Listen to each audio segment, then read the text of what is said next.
نحمده ونستعينه ونستغفره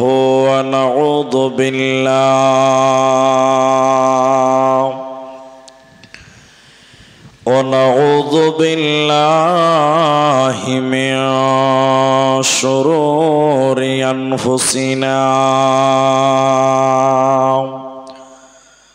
ومن سيئات أعمالنا من يهده الله فلا مضل له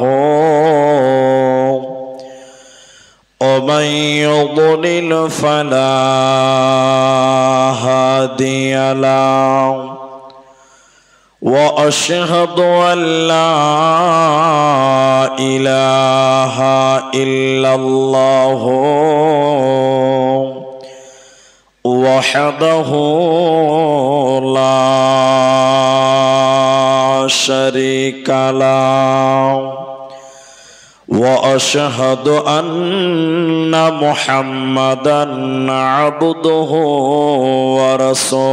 ورسوله أما بعد فإن أصدق الحديث كتاب الله وأحسن الهدي هدي محمد مصطفى صلى الله عليه وسلم فقد قال الله تبارك وتعالى بسم الله الرحمن الرحيم لا أقسم بهذا البلد وأنت حل بهذا البلد وقال الله تبارك وتعالى إنا أنزلناه في ليلة القدر وما أدراك ما ليلة القدر وقال النبي صلى الله عليه وسلم من اتبع الهدى بغير القرآن أضله الله أو كما قال عليه الصلاة والسلام رب اشرح لي صدري হে ভাবক ভেবে দেখো বসে নিরালায় গজব কেন রে দুনিয়ায় শান্তি কেন নাই রে দুনিয়ায় হে ভাবক ভেবে দেখো বসে নিরালায় গজব কেন রে দুনিয়ায় শান্তি কেন নাই রে দুনিয়ায় খাঁটি ধার্মিক নাই তো দেশে মুসলিম চলে কাফির বেশে কথাই কাজে ব্যবহারে বেদিন বোঝা যায় গজব কেন রে দুনিয়ায় শান্তি কেন নাই রে দুনিয়ায় হে ভাবক ভেবে দেখো বসে নিরালায় গজব কেন রে দুনিয়ায় নামাজ রোজার ধার ধারে না সত্য কথা কেউ বলে না নামাজ রোজার ধার ধারে না সত্য কথা কেউ বলে না মিথ্যা মিথ্যা আর চুগল করিয়া বেড়ায়, গজব কেন রে দুনিয়ায়, শান্তি কেন নাই রে দুনিয়ায়। অফিস গুলি ঘুষে গরম, অফিসারদের নাই তো শরম, অফিস গুলি ঘুষে গরম, অফিসারদের নাই তো শরম। পার্টি দেখলে তারা ঘুষের হাত বাড়ায়, গজব কেন রে দুনিয়ায়, শান্তি কেন নাই রে দুনিয়ায়। আলেম কামিল মুফতিয়ানে কোরআন হাদিস কত জানে, আলেম কামিল মুফতিয়ানে কোরআন হাদিস কত জানে। ইজমা কিয়াস টেনে আনে ফতোয়ার বেলায়, গজব কেন রে দুনিয়ায়, শান্তি কেন নাই রে দুনিয়ায়। মাথায় কাপড় দেয় না নারী, পিঠে বুকে দেয় না শাড়ি, মাথায় কাপড় দেয় না নারী, পিঠে বুকে দেয় না শাড়ি। বেহায়া বেশরম নারী চলে বেপরদায়, গজব কেন রে দুনিয়ায়, শান্তি কেন নাই রে দুনিয়ায়। হে ভাবক ভেবে দেখো বসে নিরালায়, গজব কেন রে দুনিয়ায়, শান্তি কেন নাই রে দুনিয়ায়, গজব কেন রে দুনিয়ায়।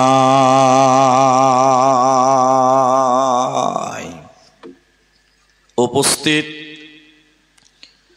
চলমান সভার যোগ্যতম সভাপতি, স্টেজে ওলামায়ে কেরাম, অতিথিবৃন্দ, আমার সামনে অল্প কিছু দিনদার ইমানদার মুমিন ভাই সকল, দোয়ার কান্টারি মুরব্বী সমাজ, স্নেহের কচি কাঁচা, পর্দার অন্তরালে বসে থাকা মুমিনা সলেহা মা ও বোনেরা, প্রাণ প্রিয় বাবুপুর বধিয়া ইংলিশ বাজার মালদাবাসী, সর্বাগ্রিসে সে মহান মনিবের দরবারে শুকরিয়া জ্ঞাপন করি যে আল্লাহ তাবারাক ওয়া তাআলা আমাদেরকে গভীর রাত পর্যন্ত বসিয়ে রেখে কোরআন এবং হাদিসের কথা বলার, আপনাদের শ্রবণ করা যিনি তৌফিক ইনায়াত করেছেন, সেই মহান মনিবের দরবারে শুকরিয়া আদায় করি। আমরা সকলেই একবার বলি আলহামদুলিল্লাহ। দরুদ ও সালাম বর্ষিত হোক শেরকারে কায়নাত তাজদারে মাদানী নবী কুল শিরোমণি ইমামুল আম্বিয়া নবী মক্কি নবী মাদানী নবী আহমদ নবী মুহাম্মদুর রাসূলুল্লাহ সাল্লাল্লাহু আলাইহি ওয়াসাল্লাম। আল্লাহুম্মা আমিন। আল্লাহুম্মা সাল্লি আলাইহি, আল্লাহুম্মা বারিক আলাইহি। মোহতারাম ভাইও, আজিজ ও বুজুর্গ দোস্ত, দেখতে দেখতে জালসার যে মূল তারিখ সেটাই আমরা অতিক্রম করেছি।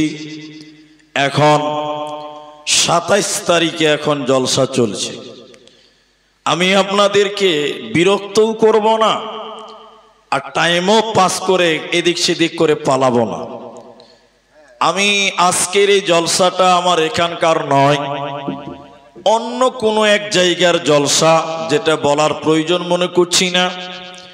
কিন্তু আপনাদেরকে এটুকুই শুধু বলি যে আপনাদের সুপরিচিত ভাই ইউসুফ সাহেব, আপনারা সবাই তিনার আপনজন, পরিচিত ব্যক্তি, পাশাপাশি তিনি আমারও আপনজন। তিনার রিকোয়েস্টে শুধুমাত্র কি হয়েছে, বসেন বসেন, ওরা দেখছে, সবাই উঠিয়ে না, পরিবেশ নষ্ট হবে, ওখানে লোক চলে গেছে। তো ইনার শুধুমাত্র রিকোয়েস্টে আজকে আপনাদের সামনে এসেছি। তবে ভাবতে পারিনি যে এসেছি বলে রাত 12টার পর জলসা করতে হবে। তো যাই হোক, আমি আপনাদের সামনে একটি বিষয়ের উপরে কথা বলবো। সেটা 1 ঘন্টাও হতে পারে, আধা ঘন্টাও হতে পারে, 1.5 ঘন্টাও হতে পারে। যতক্ষণ আপনারা থাকবেন ততক্ষণ বলার চেষ্টা করব। সেটা কি? আজকে আমার আলোচ্য বিষয় হলো শুধুমাত্র কোরআন, অনলি কোরআন। কোরআন সম্পর্কে কথা বলতে গিয়ে আপনাদের সঙ্গে মাত্র 3 মিনিট কয়েকটি কথা বলছি, আপনারা মেনে নেবেন, চেষ্টা করবেন। 1, আপনারা যারা পুরুষ মানুষ, আমি আপনাদেরকে কিছু কথা জিজ্ঞাসা করলে আপনারা মুখ খুলে উত্তর দেবেন। বলুন ইনশাআল্লাহ, বলুন একবার ইনশাআল্লাহ। কারণ আপনারা যদি কথা বলেন তাহলে আপনাদের বুঝতে সুবিধা আর আমার বুঝাতে সুবিধা হবে। আপনারা কথা বলবেন, এটি প্রথম আবেদন। আর মা বোনদেরকে দেখতে পাচ্ছি না, আপনারা মুখ বন্ধ করেন, কানটা খোলা রাখেন। বর্তমান পৃথিবীতে 24 ঘন্টার বুকে সবচাইতে বেশি যে কিতাবটা তেলাওয়াত করা হয়, ওই কিতাবের নাম কি? সবাই বলুন, কোরআন। কোরআন এত তেলাওয়াত করা হয়, কোরআনের মতন তেলাওয়াত পৃথিবীতে অন্য কোন কিতাবের হয় না। 2 নম্বর কথা, এই পৃথিবীতে সবচেয়ে বেশি যে কিতাবের বিরুদ্ধে বই লেখা হয়েছে, ওই কিতাবটার নাম কোরআন। ওই কিতাবের নাম কি? কোরআন। কোরআনের বিরুদ্ধে এত এত কিতাব লেখা হয়েছে যা আপনি আমি কল্পনাও করতে পারবো না। অথচ আমরা সেই কোরআন আল্লাহর তরফ থেকে নিয়ামত হিসাবে পেয়েছি, কিন্তু আমরা মুসলিম হিসাবে আমরা কোরআনের ইতিহাস জানি না, কোরআনের অস্তিত্ব জানি না, কোরআনের হিস্টোরি জানি না, কোরআন কেন, কিসের কারণে আমরা এটাও জানি না। অথচ মুসলিম হিসাবে আমাদের কোরআন সম্পর্কে জ্ঞান অর্জন করা সবচেয়ে প্রথম এবং প্রধান দায়িত্ব ছিল। কিন্তু আমরা কোরআনের কোন ইতিহাস, সবাই বলুন, জানি না, জানার চেষ্টাও করি না। যে আল্লাহ তাবারক ওয়া তাআলা মানব জাতির জন্য যে কালাম দিলেন, কোরআন দিলেন, এটা যে আমাদের জানা অত্যন্ত জরুরি, অথচ আমরা তার ব্যাপারে উদাসীন, আমরা তার ব্যাপারে কোনো জ্ঞান রাখি না। চলুন কোরআনকে প্রশ্ন করবেন, কোরআনের পরিচয় জিজ্ঞাসা করবেন কোরআনের কাছে, কোরআন নিজেই আপনাকে তার পরিচয় বলবে, কোরআন নিজেই আপনাকে তার অস্তিত্ব বলবে। কোরআনকে প্রশ্ন করলে কোরআন আপনার উত্তর দেবে। বলুন সুবহানাল্লাহ। চলেন কোরআনের পরিচয় কোরআনের কাছ থেকে সংরক্ষণ করি আমরা। কোরআনকে প্রশ্ন করেন, কোরআন আপনার প্রশ্নের উত্তর দেবে। কোরআনকে বলেন, কোরআন তুমি কোন জায়গায় এসেছিলে, তুমি বলো। তোমার আগমন কোথায় হয়েছিল, কোরআন তুমি বলো। কোরআন উত্তর দিচ্ছে, একটা একটা করে আপনারা শুনেন। আল্লাহ বলেন, বিসমিল্লাহির রহমানির রহিম।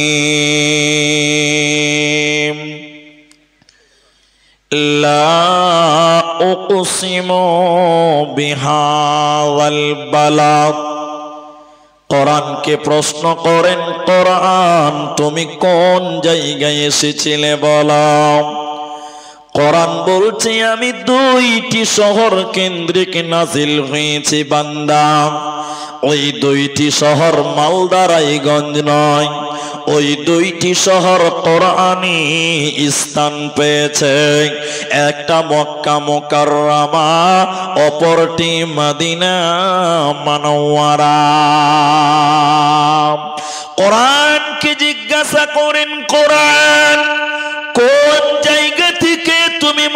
মদিনায় এসেছিলে কোরআন তুমি বলো।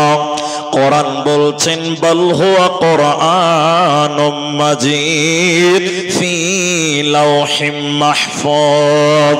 আল্লাহ তাবারাক ওয়া তাআলা বলেন আমি লাওহে মাহফুজ থেকে দীর্ঘ 23 বছর সময় আমার পৃথিবীতে আগমন হয়েছে।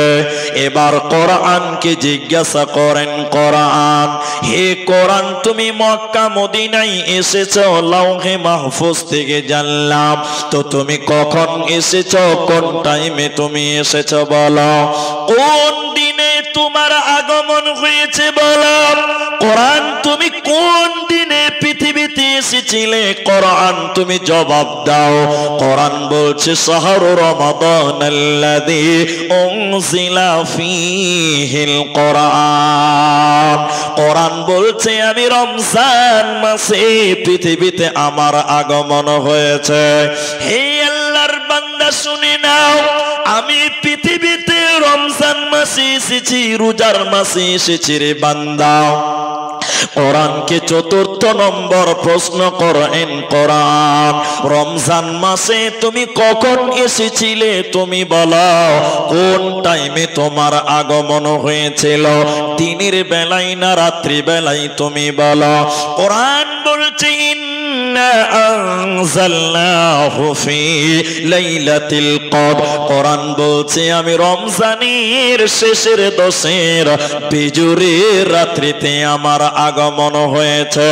কোরআন বলছে আমি কদরের রাত্রিতে, শাবে কদরের রাত্রিতে রমজান মাসে পৃথিবীতে এসেছে রে বান্দা। কোরআনকে ৫ম নাম্বার প্রশ্ন করবেন কোরআন, হে কোরআন তুমি কেন কেন কেন তুমি পৃথিবীতে এসেছো কেন বলো, তোমার উদ্দেশ্য কি তুমি বলো, দুনিয়াতে তোমার আগমন হলো কেন বলো, তোমার মাকসাদ কি, তোমার উদ্দেশ্য কি, তোমার টার্গেট কি তুমি বলো, কেন কেন তোমার আগমন হলো বলো। কোরআন বলছেন হুদাল লিন্নাস, আমি মানুষকে হিদায়াত দেওয়ার জন্য, ওয়াবায়্যিনাতিম মিনাল হুদা ওয়াল ফুরকান, মানুষকে রাস্তা দেখাবার জন্য, মানুষকে জান্নাতি বানাবার জন্য, সিরাতে মুস্তাকিম দেওয়ার জন্য, মানুষদেরকে হিদায়াত দেওয়ার জন্য আমার আগমন হয়েছে। অতএব কোরআন তোমার জান্নাতের জন্য এসেছে। অতএব মুসলমান এই কোরআন থেকে তুমি হিদায়াত গ্রহণ করে না। জোরে বলুন সুবহানাল্লাহ। তাহলে কোরআন সবাই মুখ খুলে বলবেন, কেউ বাদ যাবেন না। তাহলে কোরআন পৃথিবীতে এসেছে কেন? হিদায়াতের জন্য। সবাই বলুন কিসের জন্য বললাম? হিদায়াতের জন্য। এবার একটা একটা করে গ্রহণ করেন। কোরআন বলছে হিদায়াতের জন্য, বলে জি হ্যাঁ হেদায়াতের জন্য। আর আল্লাহ তাবারাক ওয়া তাআলা বলছেন শুধু হিদায়াত নয়, শুধু হিদায়াত নয়, শুধু হিদায়াত নয়, আছে কি? আল্লাহ কোরআনে বলছেন যাদাতুহুম ঈমানা, এই কোরআন তোমাদের ঈমানদার ব্যক্তিদের যারা হিদায়াতের উপরে রয়েছে ওই ব্যক্তিদের জন্য এই কোরআন তাদের ঈমানকে আরো বৃদ্ধি করবে, বাড়িয়ে দিবে। জোরে বলুন সুবহানাল্লাহ। কোরআন ঈমানদারের ঈমান আরো বাড়িয়ে দেয়, আর বেঈমানদের ঈমান পাইয়ে দেয়, ঈমান দেয়, হিদায়াত দেয়, আর হিদায়াত ওয়ালাদের ঈমানকে উঁচু করে দেয়। বলুন সুবহানাল্লাহ। এখন 3টি কথা বলবো, মনে রাখবেন। 1, কোরআন মানুষকে হিদায়াত দেবে, তবে সব মানুষকে হিদায়াত দেবে না। বলেন সব মানুষকে হিদায়াত বলুন বলুন দেবে না। আপনারা এইদিকে টেনশন হন, খুব নজরে রাখেন। আর যদি বলেন বিরক্ত লাগছে, তাহলে ওমা আলাইনা ইল্লাল বালাগ, শেষ কথা। তাহলে আপনারা আমার দিকে টেনশন থাকেন। পৃথিবী কোরআন সবাইকে হিদায়াত দিবে না, দেবে দেবে না। বিশ্বের বুকে কত খ্রিস্টান আছে, কত ইহুদি আছে, বর্তমান মুশরিক আছে, আমি কোন ধর্মের নাম বললাম না, বিশেষ করে মুশরিক কারা আপনারা ভালোভাবে বুঝতে পারেন। এবার আমি বলি আপনাদেরকে, একজন ব্যক্তির নাম বলছি, যদি চিনে থাকেন তো হ্যাঁ না বলেন। ডক্টর ওয়াসিম রেজভি নাম শুনেছিলেন আপনারা? হ্যাঁ না বলেন। শুনেছেন? শুনেননি? আচ্ছা শুনেননি, যারা শুনেছেন তারা বুঝবেন। তিনি ছিলেন মুসলিম, কিন্তু তিনি ইসলাম ধর্ম ত্যাগ করে তিনি এখন বর্তমান অমুসলিম অর্থাৎ মুশরিক। তো তিনি যেদিন ইসলাম থেকে বেরিয়ে যায় সেদিন কোরআন হাতে নিয়ে বলেছিল এই কোরআন থেকে 26টা আয়াতকে কেটে বাদ দিয়ে দিতে হবে। বলুন নাউজুবিল্লাহ। কোরআন থেকে 26টা আয়াতকে কেটে মাইনাস করতে হবে।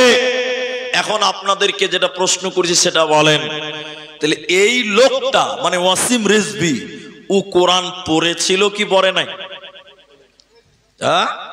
পড়েছিল, কোরআন পড়েছে, অথচ সে লোকটা কোরআন পড়ে কি হলো? আরো বেঈমান হলো, ঈমান পেল না। তা আল্লাহ যে বলছেন হুদাল লিন্নাস, অথবা আল্লাহ বলছেন যাদাতুহুম ঈমানা, ঈমান বৃদ্ধি হবে, তো এর তো ঈমান বাড়লো না, উল্টা কমে গেল, এ তো বেঈমান হলো। কেন?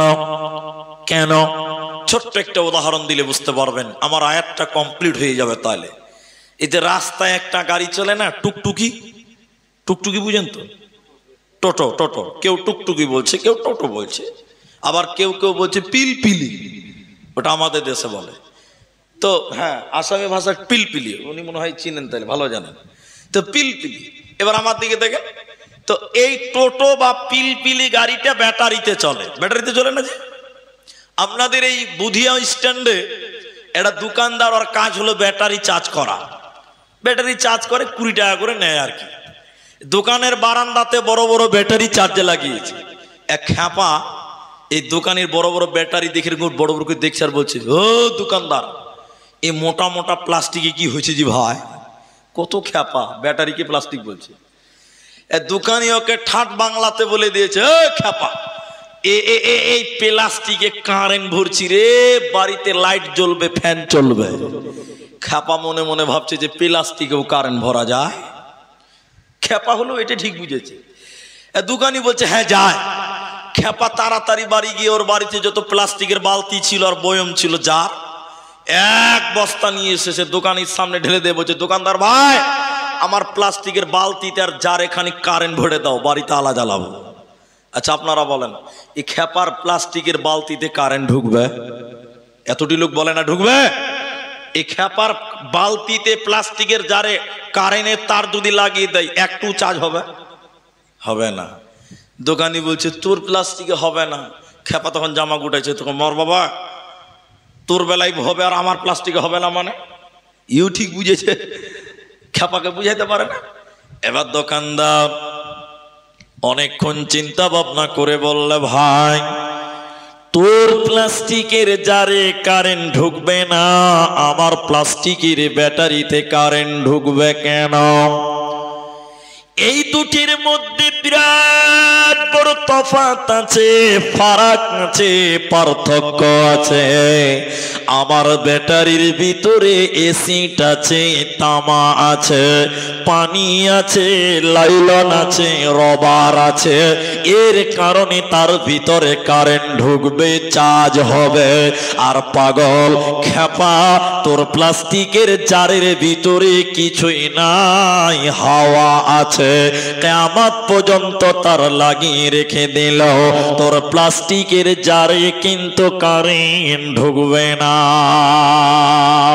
আল্লাহ কোরআনে বলেছেন, ইন্নামাল মুমিনুনাল্লাযীনা ইযা যুকিরাল্লাহ, আল্লাহ শুরুতেই মুমিনদেরকে বললেন, তার মানে যারা ঈমানের সঙ্গে কোরআন পড়বে, ঈমানদার ব্যক্তি যদি কোরআন তেলাওয়াত করে নেকির উদ্দেশ্যে, সওয়াবের আশায় যদি ঈমানদার ব্যক্তি কোরআন পড়ে, ঈমানদারের ঈমান বাড়বে। ওয়াসিম রিজভীর ঈমান বাড়লো না কেন? ইমানের উদ্দেশ্য নয়, সওয়াবের উদ্দেশ্যে নয়, বরং সন্দেহ করে কোরআন পড়েছিল, এর কারণে সে ঈমান পেল না। তাই আল্লাহ তাবারাক ওয়া তাআলা বলেন, কোরআন এমনই একটি কিতাব, এই কোরআন তোমার ঈমান বাড়িয়ে দিবে, এই কোরআন তোমাকে হিদায়াত দিবে।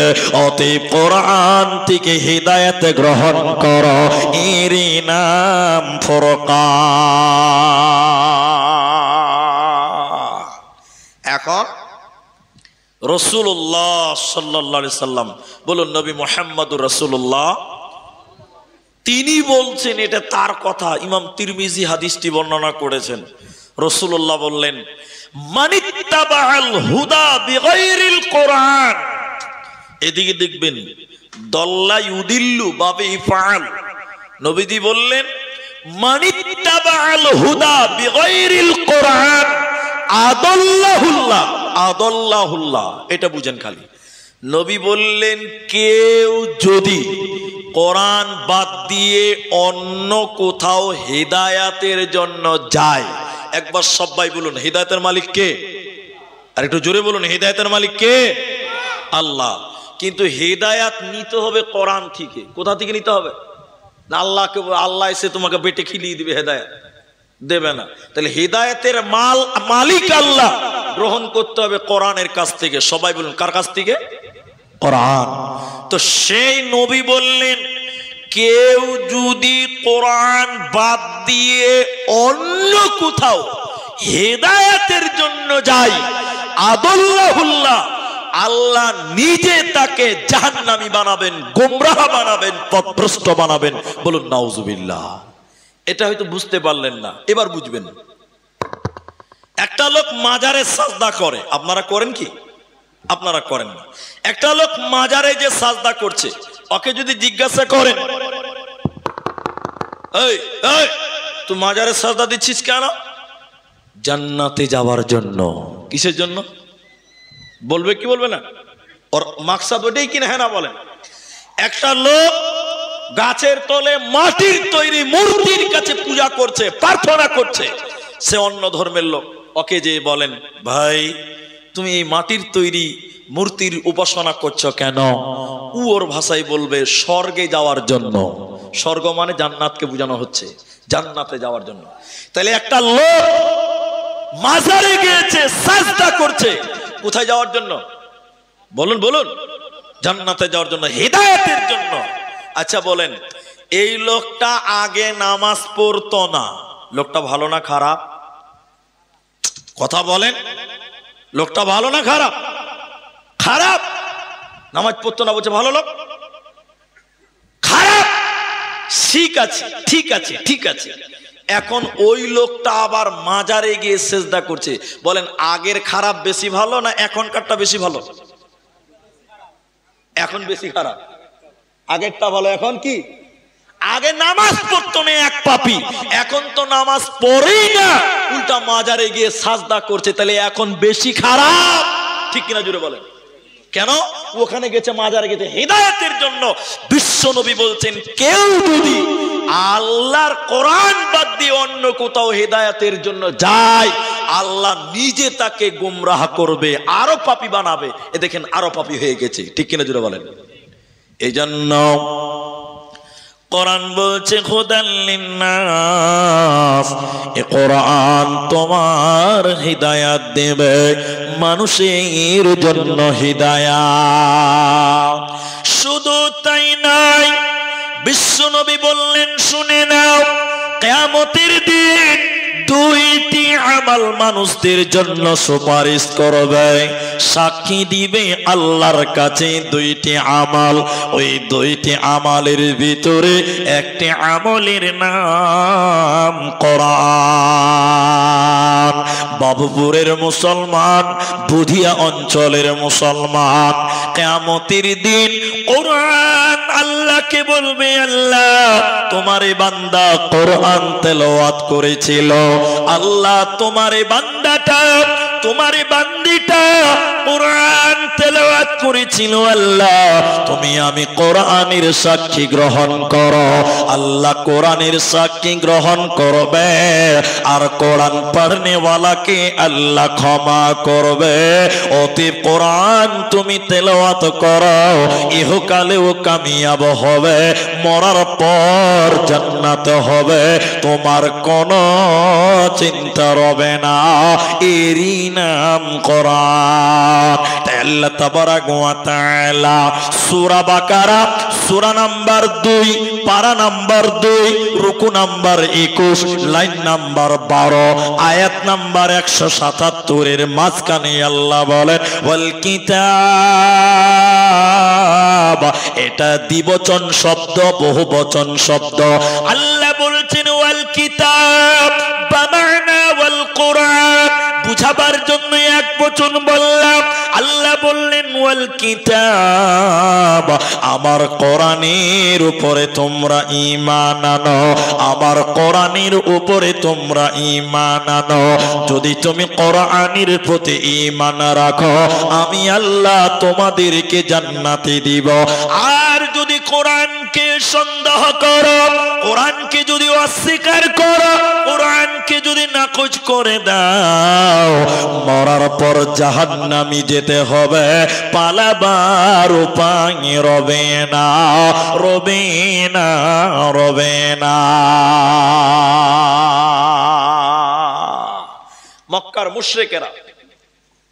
মক্কার মুশরিকেরা আপনারা আমার দিকে টেনশন হন মক্কার মুশরিকেরা এই কোরআনকে বিশ্বাস করত না এই কোরআনকে কি করতো না বললাম তারা মিথ্যা মনে করতো কালামটাকে এবং এখন যে তিনটি কথা বলছি খুব গুরুত্বপূর্ণ অ্যাটেনশন আমার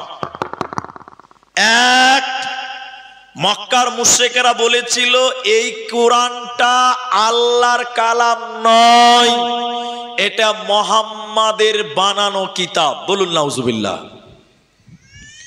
দুই মুহাম্মদ সাল্লাল্লাহু আলাইহি সাল্লামকে তারা বলেছিল কবি সবাই বলুন কি বলেছিল কবি তিন এই কিতাবটাকে বলেছিল কবিতার কিতাব তাহলে কটা কথা হলো এরা মুখ খুলে না যে ভাই তিনটি এবার মিলিয়ে এলেন এক এই কিতাবকে কবিতার কিতাব বলেছে আচ্ছা আপনারা কবিতা বুঝেন এরা কবিতা বুঝে না নাকি জি আতা গাছে তোতা পাখি ডালিম গাছে মাশাআল্লাহ সবাই তো জানেন আমার চেয়ে ভালো জানে এরা তাহলে এটাকে কি বলে কবিতা আর কবি কাকে বলে কবি রবীন্দ্রনাথ কবি নজরুল ধীরেন্দ্রনাথ এদেরকে কি বলে কবি আর ওটাকে কি বলে কবিতা আচ্ছা কোরআনকে কবিতা বলা হলো কেন যারা আরবি ন্যূনতম মানের জানেন তারা আমার সঙ্গে বলবেন অবশ্যই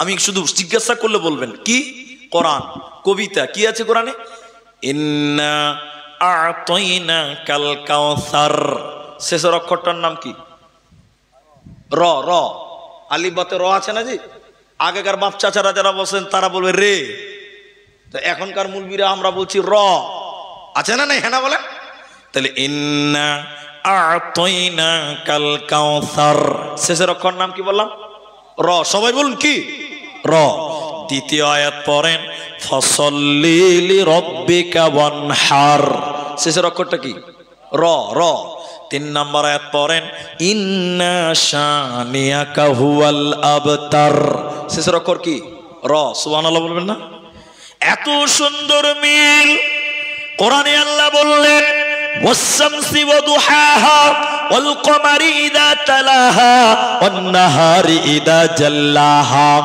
والليل إذا يغشاها والسماء وما بناها والأرض وما طحاها ونفس وما سواها فألهمها شابسها এত সুন্দর মিল ওই জন্য মক্কার কাফেররা বলেছিল এটা কবিতার বই আর নবীকে কবি বলেছিল আর বলেছিল এটা আল্লাহর কালাম নয় এটা মানুষ নবী মুহাম্মদ বাড়িতে বসে বসে বানিয়েছে আল্লাহ তাদের চ্যালেঞ্জ দিয়ে কোরআনে আয়াত নাজিল করলেন আল্লাহ বলেন যে বেঈমানের দল, হে মুশরিকের দল, যদি তোমরা বলো এই কোরআনটা নবী মুহাম্মদ বাড়িতে বসে বানিয়েছে, তাহলে আমি আল্লাহ বলছি শুনে নাও, নবী মুহাম্মদ মানুষ, তোমরাও মানুষ, নবী মুহাম্মদ একজন মানুষ, তোমরাও মানুষ, পার্থক্য তার কাছে ওহী নাজিল হয়, তোমাদের কাছে হয় না। যদি তোমরা বলো নবীজি এই কোরআন বানিয়েছে, তাহলে আমি আল্লাহ বলছি বান্দা তোমরা মানুষ, তোমরা কেন এই কোরআনের মতো একটা কিতাব বানাতে পারলে না? আল্লাহ কোরআনে তাদের বললেন, ওয়া ইন কুনতুম ফি রাইবিম মিম্মা নাযালনা আলা আবদিনা ফাতু বিসূরাতিম মিন মিসলি ওয়াদউ শুহাদা।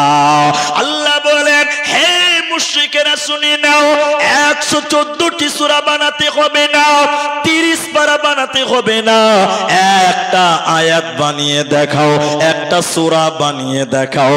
ইন কুনতুম সাদিকিন, যদি তোমরা প্রকৃত সত্য হয়ে থাকো, পৃথিবীর কেউ কোরআন বানাতে পারে না, ভবিষ্যতেও কেউ পারবে না, এরই নাম কোরআন। পৃথিবীর কেউ কোরআন বানাতে পারবে? সবাই বলুন না, পারবে? পারবে না। চ্যালেঞ্জ, আল্লাহ কোরআনে ওপেন চ্যালেঞ্জ দিয়ে বলছে পারবে না। এখন চলেন দ্বিতীয় অধ্যায়। আপনারা আমার সঙ্গে সঙ্গে বলেন, কোরআন পড়লে নেকি হবে? সবাই বলেন, কোরআন পড়লে, কোরআন শুনলে নেকি হবে, কোরআনের পেছনে সময় দিলে নেকি হবে, কোরআনের পেছনে টাকা দিলেও নেকি। আস্তে আস্তে ভোল্টেজ কমছে নাকি যে ভাই? হ্যাঁ, নেকি হবে। কোরআনে টোটাল নেকি, টোটাল নেকি, টোটাল নেকি। এখন বাস্তব সত্য বলবো, একটু মিলিয়ে আমার সঙ্গে। অনেক মুসলমানদের বাড়ির গেটে লেখা আছে 786। দেখেছেন আপনারা? এরা দেখেনি মনে হয়, দেখেছেন তো? আলহামদুলিল্লাহ। অনেক মুসলমানদের গাড়িতে লেখা আছে 700। কি বলছেন? থাকে না? পেছনের লোকটি মুখ খুলছেন না, থাকে না? থাকে। দুর্ভাগ্য হলো এটাই সত্য, অনেক মসজিদের গেটেও লেখা আছে 786। যারা জেনারেল শিক্ষিত মানুষ, আমার ভাইয়েরা যারা আছেন, একটু বুঝার চেষ্টা করেন। আমি এক জালসাতে, আমি আজ আর কতদিন বলবো, অনেক দিন বলা হলো, এটা এক জালসার গেট সাজিয়েছে, বিরাট গেট, লাইটিং করা গেট। গাড়ি আমার মারুতি যখন ঢুকছে, বিশাল জাম, বড় বড় করে লেখা আছে 786। আমি জেলার নামটা বলি, পূর্ব বর্ধমান। গতবারের কথা বলছি, গত সিজনের কথা বলছি। এবার রাত 1টার সময় স্টেজে দিয়েছিল। কটায় বললাম? আজকে তো আপনারা 12টায় দিয়েছেন, 12টার পরে পরে দিয়েছেন, শুক্রিয়া আদায় করছি। যাক, ভালো, আপনার ওদের চেতে মেলাই ভালো আপনারা। শোনেন, এবার স্টেজে উঠে আমার বক্তব্য নাহমাদুহু পরে সালাম দিয়ে এরকম করে বলছি, গেটে 786 লেখা দেখলাম, এর মানে কি বলেন? একটা লোক স্টেজে, সব 2-4টা যা আছেন আমার ভাই আছে, একটা বাঁ দিক থেকে একটা লোক বলছে, হুজুর আপনি এটাও জানেন না? মানে এমন একটা কথা বললো, বিষ মেরে দিল এক কথাতে, এটাও জানেন না। তো আমি খানিক কমজোর হয়েই বললাম, জানি না বলেই তো বলছি, বলেন। শিখতেই তো এসছি, আগে শিখবো তারপরে বলবো, নাকি ভাই? জি। তখনও কাল চুলকাতে চুলকাতে বলছে 786 মানে হলো বিসমিল্লাহির রহমানির রহিম। তো কি শুনেছেন কি শুনেন নি? হ্যাঁ বলেন। বলছে 786 মানে বিসমিল্লাহির রহমানির রহিম। এবার আমার দিকে তাকান, একটু তাকান, তাহলে বুঝে নেবেন। আচ্ছা, 786 আর বিসমিল্লাহির রহমানির রহিম এক কি করে হলো? হবে না? আর যদি হয়ে যায়, যদি মিলিয়ে দিতে পারি, হ্যাঁ মিলিয়ে দিলেই তো হবে। আগেকার জামানায় বগদাদি কায়দা পড়েছি, বগদাদি কায়দা। এখন তো নোরানি কায়দা চলছে, তখন বগদাদি কায়দা এখনো আছে, মক্তবে অনেক জায়গায় চলে। তো বগদাদি কায়দায় আল্লাহর 99 নামের আগে দেখবেন ছোট্ট ছোট্ট করে 2 লাইনে আলিফ বা সম্পূর্ণটি লেখা আছে, এবং ওই আলিফ বার নিচে একটা করে অঙ্ক লেখা আছে। অঙ্ক মানে নাম্বার। বুঝতে পারছেন আমার কথা? হ্যাঁ না বলেন। মনে করলেন আলিফ, আলিফের নিচে লেখা আছে 5, তারপরে বা, বার নিচে লেখা আছে 25, তারপরে ধরলেন তা, তার নিচে লেখা আছে 2, এরকম অঙ্ক লেখা আছে। এবার 786 আর বিসমিল্লাহ এক কি করে হলো? এবার বিসমিল্লাহ লেখেন, প্রথমে বা, তারপরে সিন, তারপরে মিম, তারপরে আলিফ, তারপরে লাম, এইভাবে লিখতে লাগেন। সব অক্ষরকে লিখলো। এবার অঙ্ক মিলাচ্ছে। আলিফ, আলিফ মানে 5, লিখলো 5। তারপরে সিন, প্রথমে বা, বায়ের নিচে কত আছে? 25, লিখলো 25। তারপরে কি আছে? সিন, 20, সিন, সিনের নিচে কত আছে? 13, লিখলো 13। তারপরে মিম, মিম মানে কত? 9, লিখলো 9। এরকম টোটাল অঙ্কগুলোকে এক জায়গায় করে দেখতে পাওয়া গেল 700। এরা বলে না, বলছি এটাই বিসমিল্লাহির রহমানির রহিম। আচ্ছা বলেন, বিসমিল্লাহ আর 786 দুটো কোনোদিন এক হতে পারে? এরা কথা বলে না। 1 সেকেন্ডের লিগা মেনেলেন, তাই হলো। মেনেলেন আমার কাছে, একবার কার লিগা মানে 1 সেকেন্ডের লিগা মেনেলেন, তাই হলো। আচ্ছা এখানে যেটি মানুষ আছেন, একজন বলেন গরু জবাই করার দোয়া কি? এতটি লোক বলে না বিসমিল্লাহে আল্লাহু আকবার। 1 সেকেন্ডের লিগে মেনেলেন যে 786টাই বিসমিল্লাহ। এখন কোন গরুর কষাই যদি গরু জবাই করার সময় বলে 786 আল্লাহু আকবার, কে কে খাবে? হাত তোলো। এটা যে বিসমিল্লাহ, যে যদি খালি বলেন এটা বিসমিল্লাহ, তো বলছে তোর গুষ্টি মারি রে শালা, তো ভাইলাম করছিস। তাহলে 786 আর বিসমিল্লাহ কোনোদিন এক হতে পারে না। কোরআনে সূরা তওবাতে বিসমিল্লাহ নাই। আমি কোরআনের হাফেজ নই, তারপরও বলছি কোরআনের আরেকটা সূরাতে ডবল বিসমিল্লাহ আছে। তাহলে কোরআনের বিসমিল্লাহ হলো কোরআন, তাহলে কোরআন পড়লে নেকি হবে, মানে বিসমিল্লাহ বললে নেকি হবে, আর 786 বললে গুনাহ হবে। কি হবে? বিশ্ব নবী বললেন কি নেকি শুনে নাও। নবীজি বললেন আলিফ লাম মিম, 3টা হরফ, 3টা অক্ষর।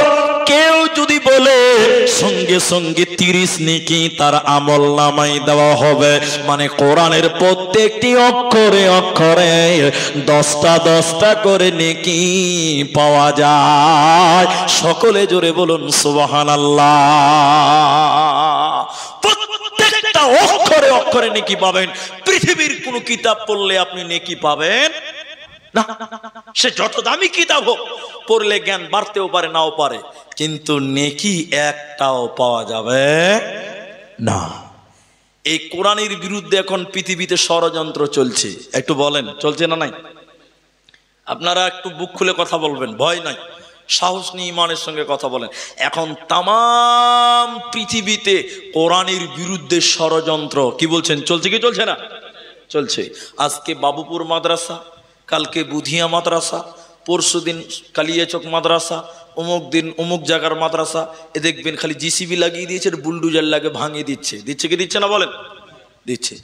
কোন কারণ নাই কোরআনকে দাবিয়ে দেওয়া, কোরআনকে কি করা। কিন্তু মনে রাখবেন এই কথাটা, সব ভুলে যান, এটা ভুলবেন না। পৃথিবীতে কিছু গাছ আছে, গাছ, যে গাছগুলো যত ছাঁটবেন তত ঝাঁকড়া হয়। এরকম গাছ আছে না নাই? এরা হ্যাঁ না বলে না গো, নারায়ে তাকবীর। পৃথিবীতে কিছু গাছ আছে, যত ছাঁটবেন তত ঝাঁকড়া, আছে না ভাই? কোরআন এমনই একটি গাছ, এমনই একটি বৃক্ষ, এই কোরআনের বিরুদ্ধে যত ষড়যন্ত্র করবে, কোরআনের জনপ্রিয়তা পৃথিবীতে তত বাড়বে। বলুন নারায়ে তাকবীর। পৃথিবীতে কোরআনের জনপ্রিয়তা দিন দিন বাড়ছে না কমছে? বলে শত্রু বাড়লেও কোরআনের জনপ্রিয়তা থেমে নেই। এখন যে কথাগুলো বলবো কোনো রাজনৈতিক সম্পর্ক নাই। আল্লাহর কসম করে বলছি, তৃণমূল বুঝি না, কংগ্রেস চিনি না, বিজেপি ঘৃণা করি, জাতীয় পার্টি পছন্দ করি না, আমি রাজনীতি ভালোবাসি না। মনে হতে পারে রাজনৈতিক কথা নয়, আল্লাহর কসম করে বলছি। সেটা কি? এদিকে দেখেন, কিছু কিছু নেতা এখন বলছে, পশ্চিমবঙ্গের বুকে বলছে গোটা ভারতে এনআরসি করব, যেমন আসামে আমাদের দিকে এনআরসি হয়েছে, জানেন তো আপনারা। বলছে দ্বিতীয় নাম্বার পশ্চিম বাঙ্গাল, এই পশ্চিমবঙ্গে এনআরসি করব আর মুসলমানগুলোকে বাংলাদেশে তাড়বো। এই কথা বলছি কি বলছে না বলেন? বলছে। আমি আপনাদেরকে তথ্য শুধু জানাতে চাচ্ছি এইটুকু। এক, যারা বলছে মুসলমানকে বাংলাদেশে তাড়বো, আচ্ছা বলুন বাংলাদেশটা কি তোর বাবার দেশ? বলেন। দুই, আমাদের আসামে এনআরসি হয়ে গেছে, মুসলমানকে বাংলাদেশ পার করতে পেরেছে? একটু জোরে বলেন ভাই। পারেনি। আপনারা এটা হয়তো জানেন আসামে এনআরসিতে কত লোক বাদ গেছে, এটা জানেন আপনারা? জানেন না? বলি 19 লক্ষ লোক। কত লক্ষ? 19 লক্ষ। এইবার মেন পয়েন্ট এলাম, মনে রাখবেন 19 লক্ষের মধ্যে মোটামুটি 5 লক্ষ, কম আর বেশি, কত বললাম? 5 লক্ষ মুসলমান। তাহলে 19 থেকে 5 বাদ দিলেন, কত থাকলো? 14। শুধু ভারতে হিন্দু আর মুসলমান আছে না আর কিছু আছে? আছে। আমি আরো কিছু সাঁতাল, আদিবাসী, ইহুদি, খ্রিস্টান ধরে নিলাম 2 লক্ষ। 14 থেকে 2 বাদ দিলে কত থাকলো ভাই? 12। তাহলে আসামে এনআরসি করেছে 19 লক্ষ লোক বাদ। আমরা মুসলমান বাদ গেছি মাত্র 5 লাখ, আর তোমরা বাদ গেছো 12 লক্ষ। বলুন নারায়ে তাকবীর। মুসলমান এদেশে ছিল, এদেশে আছে, এদেশে থাকবে। বলুন ইনশাআল্লাহ। আমরা গেলাম 5 লাখ, ওরা গেল, সবাই বলুন ওরা গেল 12 লাখ। এখন যেটা আপনাকে বলতে চাইছি, এরপরও 5 লাখকে বাংলাদেশে পাঠাতে পেরেছে না। এখন চলেন কোরআন, আমার বক্তব্য কোরআন, বক্তব্য থেকে বের হবো না, এক সাবজেক্টই আছি। দেখেন আমার দিকে দেখেন। ইংরেজেরাও বলেছিল মুসলমানও কো তারো, ওলামা কো তারো। কিন্তু আপনারা বলেন মুসলমানদেরকে ইংরেজেরা দেশ থেকে তাড়তে পেরেছে না তারাই দেশ থেকে পালিয়েছে? সবাই বলেন। ইংরেজেরাও বলেছিল ওলামা কো তারো, মুসলমানও কো তারো। ইংরেজেরা এই দেশ ছেড়ে পালিয়ে গেছে, আমরা মুসলমানের বেটারা এই দেশেই বাস করছি। বলুন নারায়ে তাকবীর। আজকেও যারা বলছে এনআরসি করে মুসলমান তাড়বো, ওদেরকে একবার পূর্বে তাকিয়ে দেখতে বলেন, তোমাদের ভাইরা ভাই ইংরেজদেরকে দেখো, তারাও চেয়েছিল, তারা আমাদেরকে তাড়তে পারে নি। তো ইংরেজেরা অনেক চেষ্টা করলো, পারলো না। ওদের যারা বুদ্ধিজীবী ওদেরকে সহযোগিতা নিল, ওদেরকে সহযোগিতা চাচ্ছে যে কেন পারি না, মুসলমানদের সঙ্গে পারি না কেন, মুসলিমদের সঙ্গে পারি না কেন, কি এমন মুসলমানদের পাওয়ার আছে? ওরা সাদা মাটা লুঙ্গি গামছা পরে থাকে, এদের কি পাওয়ার, এদের সঙ্গে পারি না কেন? এটা ইংরেজেরা গবেষণা করছে। সবাই বলুন কারা? ওদের পণ্ডিত যারা, পাদ্রী যারা, তারা গবেষণা করেছিল, গবেষণা করে উত্তর দিয়েছিল। আমার দিকে দেখেন, তারা বলেছিল যতদিন মুসলমানদের কাছে কোরআন থাকবে ততদিন মুসলমানদেরকে বেকানো যাবে না। কোরআন থাকতে হবে। কি থাকতে হবে? তখন ইংরেজদের ভূমিকা হলো এই, আজ থেকে কোরআন কিনো, পুড়িয়ে দাও, জ্বালিয়ে ছাড়খাড় করে দাও। যেদিন পৃথিবীতে একটাও কোরআন থাকবে না, মুসলমান এমনিতেই কাবু হয়ে যাবে। দেখেন এইদিকে তাকান, একটা বেঈমান আমার মতন লম্বা পাঞ্জাবি আর লম্বা দাড়ি আর টুপি পরে নিয়েছে, আসলে মালটা মুলবি সেজেছে। এটা কিন্তু মুলবি, ঠিক বলছি না? নাই, এটা ডুপ্লিকেট মাল। এটা কোন মাল? ডুপ্লিকেট মাল। এটা বুঝাবার জন্য এইটুকুই যোগ করে দিলাম। সেটা কি, আপনাদের বাবুপুর মাদ্রাসায় চলে এসছে এই ডুপ্লিকেট মালটা। বাবুপুর মাদ্রাসায় এসছে, মাদ্রাসা কেটে বলছে মুলবি সাহেব। মুলবি সাহেব বলছে কে? বেরিয়ে আসেন, আমি একটা মুলবি সাহেব এসছি। কত বড় মুলবি সাহেব বুঝতেই তো পারছেন। হ্যাঁ, তো এবার হেড মুলবি বলছে যে বলো মুলবি সাহেব খবর। তো বলছে মুলবি সাহেব তোমাদের মাদ্রাসায় কোরআন আছে?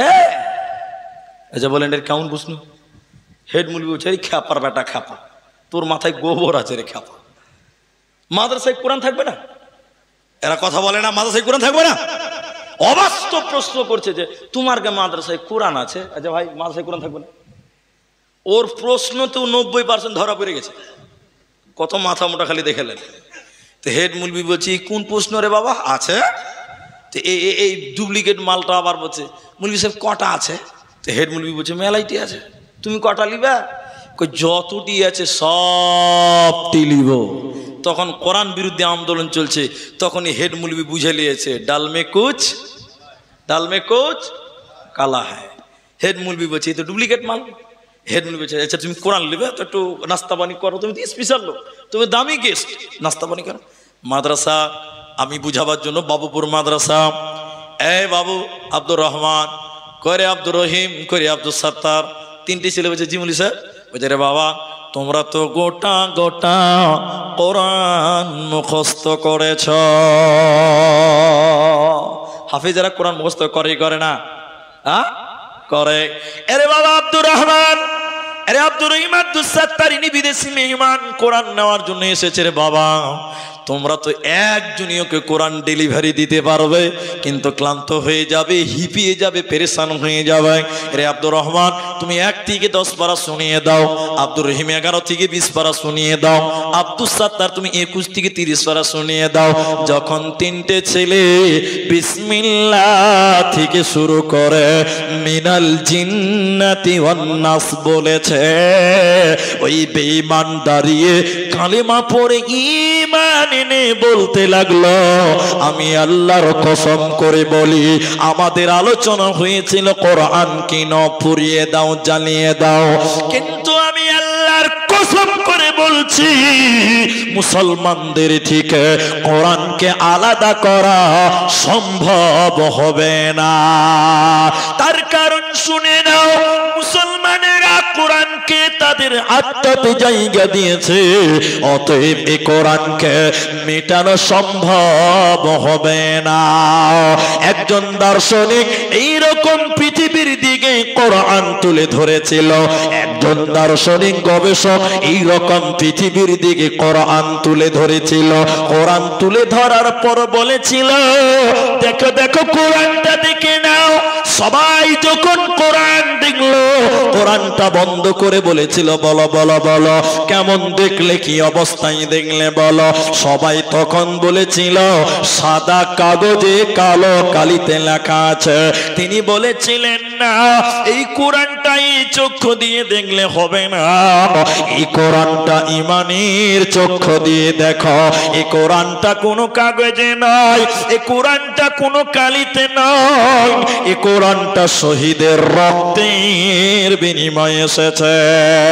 এই কোরআনের জন্য কত মা বিধবা হয়েছিল, এই কোরআনের জন্য কত বাচ্চা এতিম হয়েছিল, এই কোরআনের জন্য কত বাচ্চা কত বোন তার ভাইকে হারিয়েছিল। এই কোরআনটা বহু জানের বিনিময়ে এসেছে রে, অতএব এই কোরআনকে মিটাতে পারবে না, পারবে না। আল্লাহ তাবারাক ওয়া তাআলা বলেন শোনো, ইন্না নাহনু নাযালনা যিকরা ওয়া ইন্না লাহু লাহাফিযুন। আমি আল্লাহ এই কোরআনকে নাযিল করেছি, ইন্না নাহনু নাযালনা যিকরা, আমি আল্লাহ এই জিকিরকে নাযিল করলাম, এই কোরআনকে নাযিল করলাম। এই কোরআনের হেফাজতের দায়িত্ব স্বয়ং আমি আল্লাহ রেখেছি রে, অতএব কোরআনকে মিটাতে পারবি না, পারবে না। যদি কোরআন হাদিস না মানি জীবনে, কি হবে গো মৃত্যুর পরে, কি হবে গো মৃত্যুর পরে। 4 মাযহাবকে ফরজ নিছি, এক মাযহাবের আমল করেছি, কোরআন হাদিসের দিকে দেখিনি তো ফিরে, কি হবে গো মৃত্যুর পরে, কি হবে গো মৃত্যুর পরে। যদি কোরআন হাদিস না মানি জীবনে, কি হবে গো মতের পরে, কি হবে গো মৃত্যুর পরে। কুলারে ঠান্ডা হাওয়া আসে না নাকি? তো এদিকে দেখেন এবার আপনারা, তাহলে এর নাম কি বললাম? কোরআন। এর নাম কোরআন। এখন টোটাল বক্তব্য এক জায়গাতে জমা করব, এক জামাতে। সেটা কি? হ্যাঁ, লজ্জা করবেন না, আমি কাউকে অপমান করতে আসিনি ভাই, ভালোবাসা দিতে এসেছি, ভালোবাসা নিতে এসেছি। আজ গিয়ে এসেছি, আপনার ব্যবহার ভালো, আপনার এলাকার ব্যবহার ভালো, আবার ডাকবেন, আবার আসবো। আর আপনি যদি নোংরা ব্যবহারের লোক হন, একবারে জোরে সালাম দিয়ে চলে যাব, কিয়ামত পর্যন্ত আর আসবো না। এটাই হলো আমাদের সিস্টেম। এবার আপনাকে ভালোবেসে অপমান করে নেয়, মহব্বতে বলছি। সেটা কি? যারা যারা কোরআন পড়তে পারেন একটু হাত তুলেন, যারা পারেন তারা হাত তুলেন, বাস হাত তুলেন। একটা, দুটো, তিনটে, আর কে? হ্যাঁ, দুদিকে দু চারটা আছে, যাক ঠিক আছে, বাস এদিকে দুই তিনটে আছে, বাস। তাহলে যারা হাত তুললেন না তারা কোরআন পড়তে পারেন না, বাস হাত তুলতে হবে না, এটা বুঝে নিলাম। কিন্তু বলেন, কোরআন যারা পড়তে পারে না ওদেরকে অপমান করবো না, ওদেরও ফজিলত আছে। আপনি বলবেন মুলি সাহেব কোরআন না পড়লেও ফজিলত আছে, তাহলে পড়ে লাভ কি? আছে। যারা কোরআন একবারই পড়তে পারে না তাদের জন্য পুরস্কার আছে, বলুন সুবহানাল্লাহ। পুরস্কারটাও শোনাবো, কিন্তু যারা কোরআন পড়তে পারেন না তাদের আগে শাস্তিটা শোনাই, তারপরে পুরস্কার শোনাবো। ভালো মন্দ দুটো দিক সব জিনিসেরই আছে, আছে না নাই? হ্যাঁ না বলে?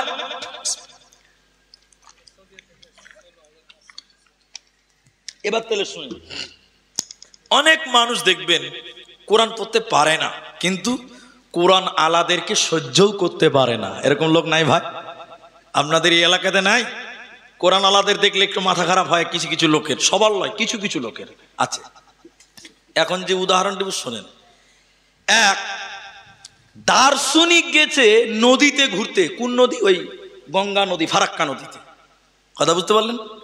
এবার দার্শনিক যখন নৌকাতে চেপেছে, আচ্ছা বলেন আপনারা একটু বুঝার চেষ্টা করেন, দার্শনিকের মুখ বন্ধ থাকবে? এরা হ্যাঁ না বলে না জি? বন্ধ থাকবে? ও তো মোটর যেমন চালু হয় ওর মুখ চালু হয়ে যাবে এরকম সবসময়, ও তো দার্শনিক, ফলে ব্যাক ব্যাক ব্যাক ব্যাক করে বকবে। দার্শনিক নৌকাতে উঠে যখন ফারাক্কা নদীতে চেপে গেছে, তখন এই দার্শনিক ভাবছে যে হারে কথা না বললে তো সময় পার হবে না, তো কথাটা বলবো কার সাথে? তখন মনে মনে ভাবছে তাহলে যে লা চালাইছে মাঝি, ওর সঙ্গেই খালি দোস্তি করে লি। হ্যাঁ এটাই ঠিক। এবার দার্শনিক ওই নৌকার মাঝির সঙ্গে দোস্তি বলেছে, মাঝি ভাই। তখন মাঝি বলছে জি ভাই। তখন বলছে আরে চন্দ্র কেন ছোট বড় হয়? আচ্ছা বলেন, যে লা চালায় ও এত বড় কঠিন প্রশ্ন উত্তর দিতে পারবে? সবাই বলে। মাঝি বলছে ভাই আমি লেখাপড়া করিনি, মাদ্রাসা মক্তব যাইনি, আমাকে বলে জিজ্ঞাসা করে না। এ করতে করতে ছোট হয়ে গেল। আর দার্শনিক আর উত্তর শুনে আহ আহ আহ আহ আহ আহ একদম কলজা ঠান্ডা করে হেসে মজা নিলেন। এরপরে আবার বলছে মাঝি ভূগোল বুঝো? ভূগোল ভূগোল। মাঝি আবারও বলছে ভাই আমি লেখাপড়া করিনি, আমাকে বলে জিজ্ঞাসা করে। মানে মাঝির উত্তর শুনে দার্শনিক আহ আহ আহ আহ আহ করে হাসছে। প্রথমবার উত্তর শুনে হাসতে হাসতে বলছিল মাঝি রে তোর জীবনটা 4 আনাই মিছে। মানুষের জীবন কয় আনা? 16 আনা। দ্বিতীয়বার হাসতে হাসতে বলছে তোর জীবন 8 আনাই মিছে। তোর 16 থেকে 8 গেলে থাকবে কত? 8, দুটো হয়েছে। 3 নাম্বার আবার বলছে মাঝি ইতিহাস বুঝো? ইতিহাস। মাঝি এবার বলছে এইটা লাগছে বুঝে লেছি। তা দার্শনিক বলছে কি বুঝলি? কইছে আমার শ্বশুর বাড়ি নদীর ধারে, তো আমার শাশুড়ি মা আমাকে রাজহাঁস রান্না করে খিলিয়েছিল, ওটাই কি ইতিহাস? দার্শনিক হাসতে হাসতে হাসতে হাসতে বলছে এই খেপা মাঝি তোর জীবনটা 12 আনাই মিছে। তাহলে আর কত থাকলো ভাই? 16 থেকে 12 গেল, থাকলো কত? 4 আনা। এমন সময় নদীতে নৌকা একদম নদীর মাঝখানে চলে গেছে, হঠাৎ করে ঝড় চালু হয়ে গেছে। ঝড় কখন আসবে? বর্ষার দিনে বলে আসবে যে ভাই। হঠাৎ ঝড়, কালো মেঘ আর ঝড়, নদীর পানি থাই থাই থাই থাই করছে, নদী উথাল পাথাল করছে, নৌকা টাই করছে, মানে ডুবা ডুবা অবস্থা, কালো বিজলি চমকাচ্ছে। ভয়ে দার্শনিক গলা শুকিয়ে গেছে, এতক্ষণ খুব হাসছিল। এবার দার্শনিক আস্তে করে মাঝির কানের কাছে যেয়ে বলছে মাঝি নৌকা ডুববে নাকি জি ভাই? এতক্ষণ খুব হাসছিল, এবার খালি বলছে নৌকা ডুববে নাকি জি ভাই। মাঝি এবার শুরু করেছে, ইতিহাস জানো, ভূগোল জানো, সায়েন্স জানো, আর্টস জানো, কমার্স জানো, ইংরেজি জানো, বাংলা জানো, বিজ্ঞান জানো, আর কিছু জানো, সাঁতার জানো বাবু। যেই বলেছে সাঁতার জানো বাবু, যে ঝড় উঠেছে। মূর্খ মাঝি যখন বলেছে সাঁতার জানো বাবু, মাঝির উত্তর আর কি দিবে? দার্শনিক কোন রকম মাথায় হিলেছে। মূর্খ মাঝি বলে বাবু এখন কেনে কাবু। মাঝি বলছে রে বাবা, আমি 3 সাবজেক্ট ফেল করেছি, আমার 12 আনা শেষ, তাও তো 4 আনা আছে। আর তুই খ্যাপা দার্শনিক, 1 সাবজেক্ট ফেল করেছিস, তুই তো 16 আনাই মিছে। টুক করে নৌকাটা ডুবে গেছে। যেই নৌকা ডুবে গেছে, ও তো কোন রকম হাবুডুবু করে পানি খেতে খেতে খেতে খেতে, আর দার্শনিকে যেমন পানি খেতে ডুবছে উঠছে, আর মাঝি কোন রকম সাঁতার কাটতে কাটে বাবলার ডাল ধরেছে। ও কোন জামানা থেকে নৌকা চালায়, ও তো ফরওয়ার্ড হয়ে আছে। এবার প্যাসেঞ্জারের খবর নেই, টাকা তো দিলেই না। প্যাসেঞ্জারের খবর নিচে দেখছে বিনা ভিসা পাসপোর্টে মাল বাংলাদেশ। বন্ধুরে আমার, দুনিয়াতে ইংরেজি জানেন, বিজ্ঞান জানেন, সায়েন্স জানেন, আর্টস জানেন, কমার্স জানেন, ইতিহাস জানেন, ভূগোল জানেন, যত আছে সব জানেন, ঠিক আছে ঠিক আছে। কিন্তু যেদিন কিয়ামতের ঝড় উঠবে রে, ফেরেশতা বলবে কোরআন জানো বাবু। সেদিন কি বলবেন বলেন? দুনিয়াতে কোরআন আলাদেরকে দেখতে পাতেন না, দেখলে গা চুলকাইতেন আর বলতেন সব খেলো তো শালা মুলবিরাই খেলো। আছে না নাই বলেন? হ্যাঁ না বলেন? সব দোষ ইমামের। বলেন, মুখ খুলেন, সব দোষ কার? ইমামের। আপনাদের দিকে নাই? সব দোষ ইমামের। দেখবেন 1 মিনিট লাগবে না, দেখে দিচ্ছি। ইমাম গ্রামে একদিন জোরে জোরে হাঁটছে, বুঝলেন, জোরে হাঁটছে, তখন কিছু লোক চুলকাইছে আর কি, বলছে মুলবি সাহেব পরের বাড়ি দাওয়াত পেয়েছো নাকি জি এত জোরে হাঁটছো? লাউ জ্বালা, মুলবি বলে জোরেও হাঁটতে পারবে না। এরপরের দিন মুলবি সাহেব বলছে আজ থেকে জোরে হাঁটবো না, আস্তে আস্তে হাঁটবো। এরপরে থেকে মুলবি আস্তে আস্তে হাঁটছে, তখন কিছু কিছু লোক গাল চুলকাতে চুলকাতে বলছে মুলবি সাহেব পরের বাড়ি বেশি খেলেছেন নাকি যে হাঁটতেই যা পারেন না। বলেন, মুলবি সব দোষ ইমামের, সব দোষ কার? আল্লাহর নবী বললেন না কোরআনওয়ালাদের সম্মান কত, কোরআনওয়ালাদের সম্মান কত। 3টি কথা বলবো, গুরুত্বপূর্ণ একটা শাস্তি, 1-2টি পুরস্কার। যারা মোটেও কোরআন পড়তে পারেন না, যারা পারে তাদের কাছে বসে কোরআন শুনতে হবে। শুনবো বলুন ইনশাআল্লাহ? সমান নাকি পাবেন বলুন ইনশাআল্লাহ? 2 নাম্বার, নবীজি বললেন শুনে নাও, কেউ যদি দিনে 3 বার সূরা ইখলাস পড়ে, ইখলাস বুঝেন তো? ইখলাস বুঝেন না? কুল হুয়াল্লাহু আহাদ আল্লাহুস সামাদ লাম ইয়ালিদ ওয়া লাম ইউলাদ ওয়া লাম ইয়াকুল লাহু কুফুয়ান আহাদ। কেউ যদি দিনে 3 বার এই সূরাটি পড়ে, নবীজি বললেন পুরা কোরআন খতম করলে যে নেকি হয়, ওই নেকি তার আমল নামায় দেওয়া হবে। জোরে বলুন সুবহানাল্লাহ। 3 নাম্বার শুনেলেন, কোরআন পড়তে পারে, মোটামুটি পারে, বেশি ভালো পারে না, কিন্তু টেনে ছেচড়ে কোন রকম চালাচ্ছে আর চেষ্টা করে চেষ্টা করে চেষ্টা করে। নবীজি বলেন চেষ্টা করার কারণে যে ভালো পারে তার চাইতে তোমাকে ডবল নেকি দেওয়া হবে। সুবহানাল্লাহ বলবেন না? শুধু তাই নয়, কিয়ামতের দিন কোরআনওয়ালাদেরকে মানে হাফেজদেরকে বলা হবে কোরআন তেলাওয়াত করতে করতে জান্নাতের সিঁড়ি বেয়ে জান্নাতে যাও, ওই জায়গাতেই তুমি থামবে যেখানে তুমি কোরআন ভুলে গেছিলে। এবার যারা কোরআনের হাফেজ ছিল, কোরআনওয়ালা ছিল, কোরআন পড়তে পড়তে জান্নাতে চলে যাবে, এদের কোনো চিন্তা রবে না। আল্লাহ তাবারাক ওয়া তাআলা বলেন আকিমিস সালাত সাতানি দুলুকি শামসি ইলা ওয়াসাকিল লাইল ওয়া কুরআনাল ফাজর ইন্না কুরআনাল ফাজরি কানাত মাশহুদা। আল্লাহ বলেন শুনে নাও, 5 ওয়াক্তের নামাজ কায়েম করবে যারা আর সকাল সন্ধ্যা তেলাওয়াত করবে কোরআন, এদের জন্য কিয়ামতের দিনে কানাত মাশহুদা, এই কোরআন তার জন্য সাক্ষী হবে। আর যার জন্য কোরআন সাক্ষী দেবে ওই লোকটাকে আল্লাহ জাহান্নাম দেবে না, যাবে না, দেবে না। এবার কোরআনের ব্যাপারে একটা ছোট্ট ইতিহাস আপনাদের সামনে তুলব। আমরা যারা বসে আছি বসে থাকেন, ধৈর্য ধরেন। এই ইতিহাসটা শোনার পর আমি বক্তব্য সারমর্ম করব। এবং আমার আগের জহুরুল ইসলাম, ঠিক বলছি তো, জহুরুল ইসলাম বক্তা কোনো বিষয়ের উপরে বক্তব্য রাখেনি, অনেক কোরআন হাদিস থেকেই বলেছে, এদিক সেদিক করে বলে গেছে। আমার বক্তব্য আলাদা, 10 মিনিট বলবো, বিষয়ের উপরে বলবো, তাহলে একটা সাবজেক্ট আপনাকে দিতে পারবো। একবার ধান খেতে যাবো, একদম ভুট্টার খেতে যাবো, একবার এদিক সেদিক কিচ্ছু দিতে পারবো না, লাস্টে ফলাফল 0। এই জন্য এই ইতিহাসটা শোনাবো অনলি কোরআনের ব্যাপারে।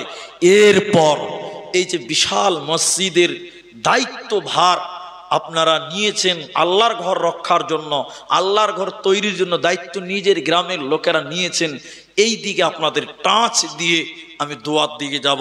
তাই নারীরাও যেমন মায়েরা ভরপুর বসে আছেন, তেমন আপনারাও বসে আছেন। ইতিহাসটা শুধু আপনাদের শোনাই যে সাহাবীরা কোরআনের জন্য তারা কি ত্যাগ, কোরআনের জন্য তারা কি ত্যাগ, কোরআনের জন্য তাদের জীবনটা কিভাবে সাজিয়েছিলেন, এই ব্যাপারটা একটু শুধু টাচ দিয়ে একটা ইতিহাস তুলে ধরতে চাইছি। যারা হাজার ব্যস্ত আছেন তারাও আমার ইতিহাসটা শুনুন। ইতিহাস কি, এটা খুব গুরুত্বপূর্ণ, আপনার ঈমান বেড়ে যাবে ইনশাআল্লাহ। আল্লাহর নবী মক্কাতে ইসলামের কথা বলতেন, ঈমানের কথা বলতেন। বেশ অনেক কাফির মুশরিককে ভালো লাগতো, কিন্তু বাপ মায়ের ভয়, বংশের ভয়ে ইসলাম কবুল করতে পারতো না। এরকম আছে না ভাই? আছে। তার মধ্যে একটা ছেলে, তার নাম ছিল আব্দুল উজ্জা। কি নাম বললাম? আব্দুল উজ্জা। এই আব্দুল উজ্জা বাপ ছিল না, কিন্তু চাচা অনেক বড় বাদশা, বড় লোক। চাচার মালে ফুটানি করে বড় লোকই দেখায় ভাতিজা, নিজের বাপ নেই। ভাতিজার মনে মনে মোহাম্মদকে ভালো লাগে, ইসলামকে ভালো লাগে, কোরআনকে ভালো লাগে, কিন্তু বাপ নাই, চাচার খেয়ে পড়ে মানুষ, চাচার ভয়ে ইসলাম কবুল করতে পারে না। অপেক্ষা করছে কোন দিন চাচা ইসলাম কবুল করবে, আমিও করব। ধৈর্য ধরতে ধরতে আল্লাহর নবী মক্কা ছেড়ে মদিনা মুনাওয়ারা চলে গেলেন। মক্কা ছেড়ে যখন মদিনা গেলেন, আব্দুল উজ্জা আর থাকতে না পেরে চাচার কাছে গিয়ে বলল, চাচা যান, অনেক অপেক্ষা করলাম, ধৈর্য ধরলাম যে আপনি ইসলাম কবুল করবেন, আমিও কবুল করব, কিন্তু আপনাকে দেখে মনে হচ্ছে না যে আপনি ইসলাম কবুল করবেন। চাচা, আমি সিদ্ধান্ত নিয়েছি আমি মদিনা যাব, নবীজির কাছে যাব, আমি কালেমা পড়ব, ঈমান আনব, কোরআনকে মডেল বানাবো। চাচা তুমি তোমার সিদ্ধান্ত বলো। আব্দুল উজ্জার বলা শেষ। চাচা দাঁড়িয়ে গিয়ে বলছে, ভাতিজা তোমার বলা হলো? জি আমার এটাই সিদ্ধান্ত। আব্দুল উজ্জা বলল, ভাতিজা তোমার যদি এটাই চূড়ান্ত সিদ্ধান্ত হয়, ও বেটা ভাতিজা শুনে নাও, তোমাকে আমি যা কিছু দিয়েছি এতদিন সব কিছু আমাকে রিটার্ন দাও, ফেরত দিয়ে দাও। আমার মাল নিয়ে তুমি নবীর কাছে যেতে পারবে না। আব্দুল উজ্জা তখন মুশরিক, গলার মালা, সোনার মালা খুলে দিল, হাতের আংটি খুলে দিল, শরীরের জামা কাপড় খুলে দিল। এখন শুধু রয়েছে মাত্র একটা লুঙ্গি, একটা পায়জামা।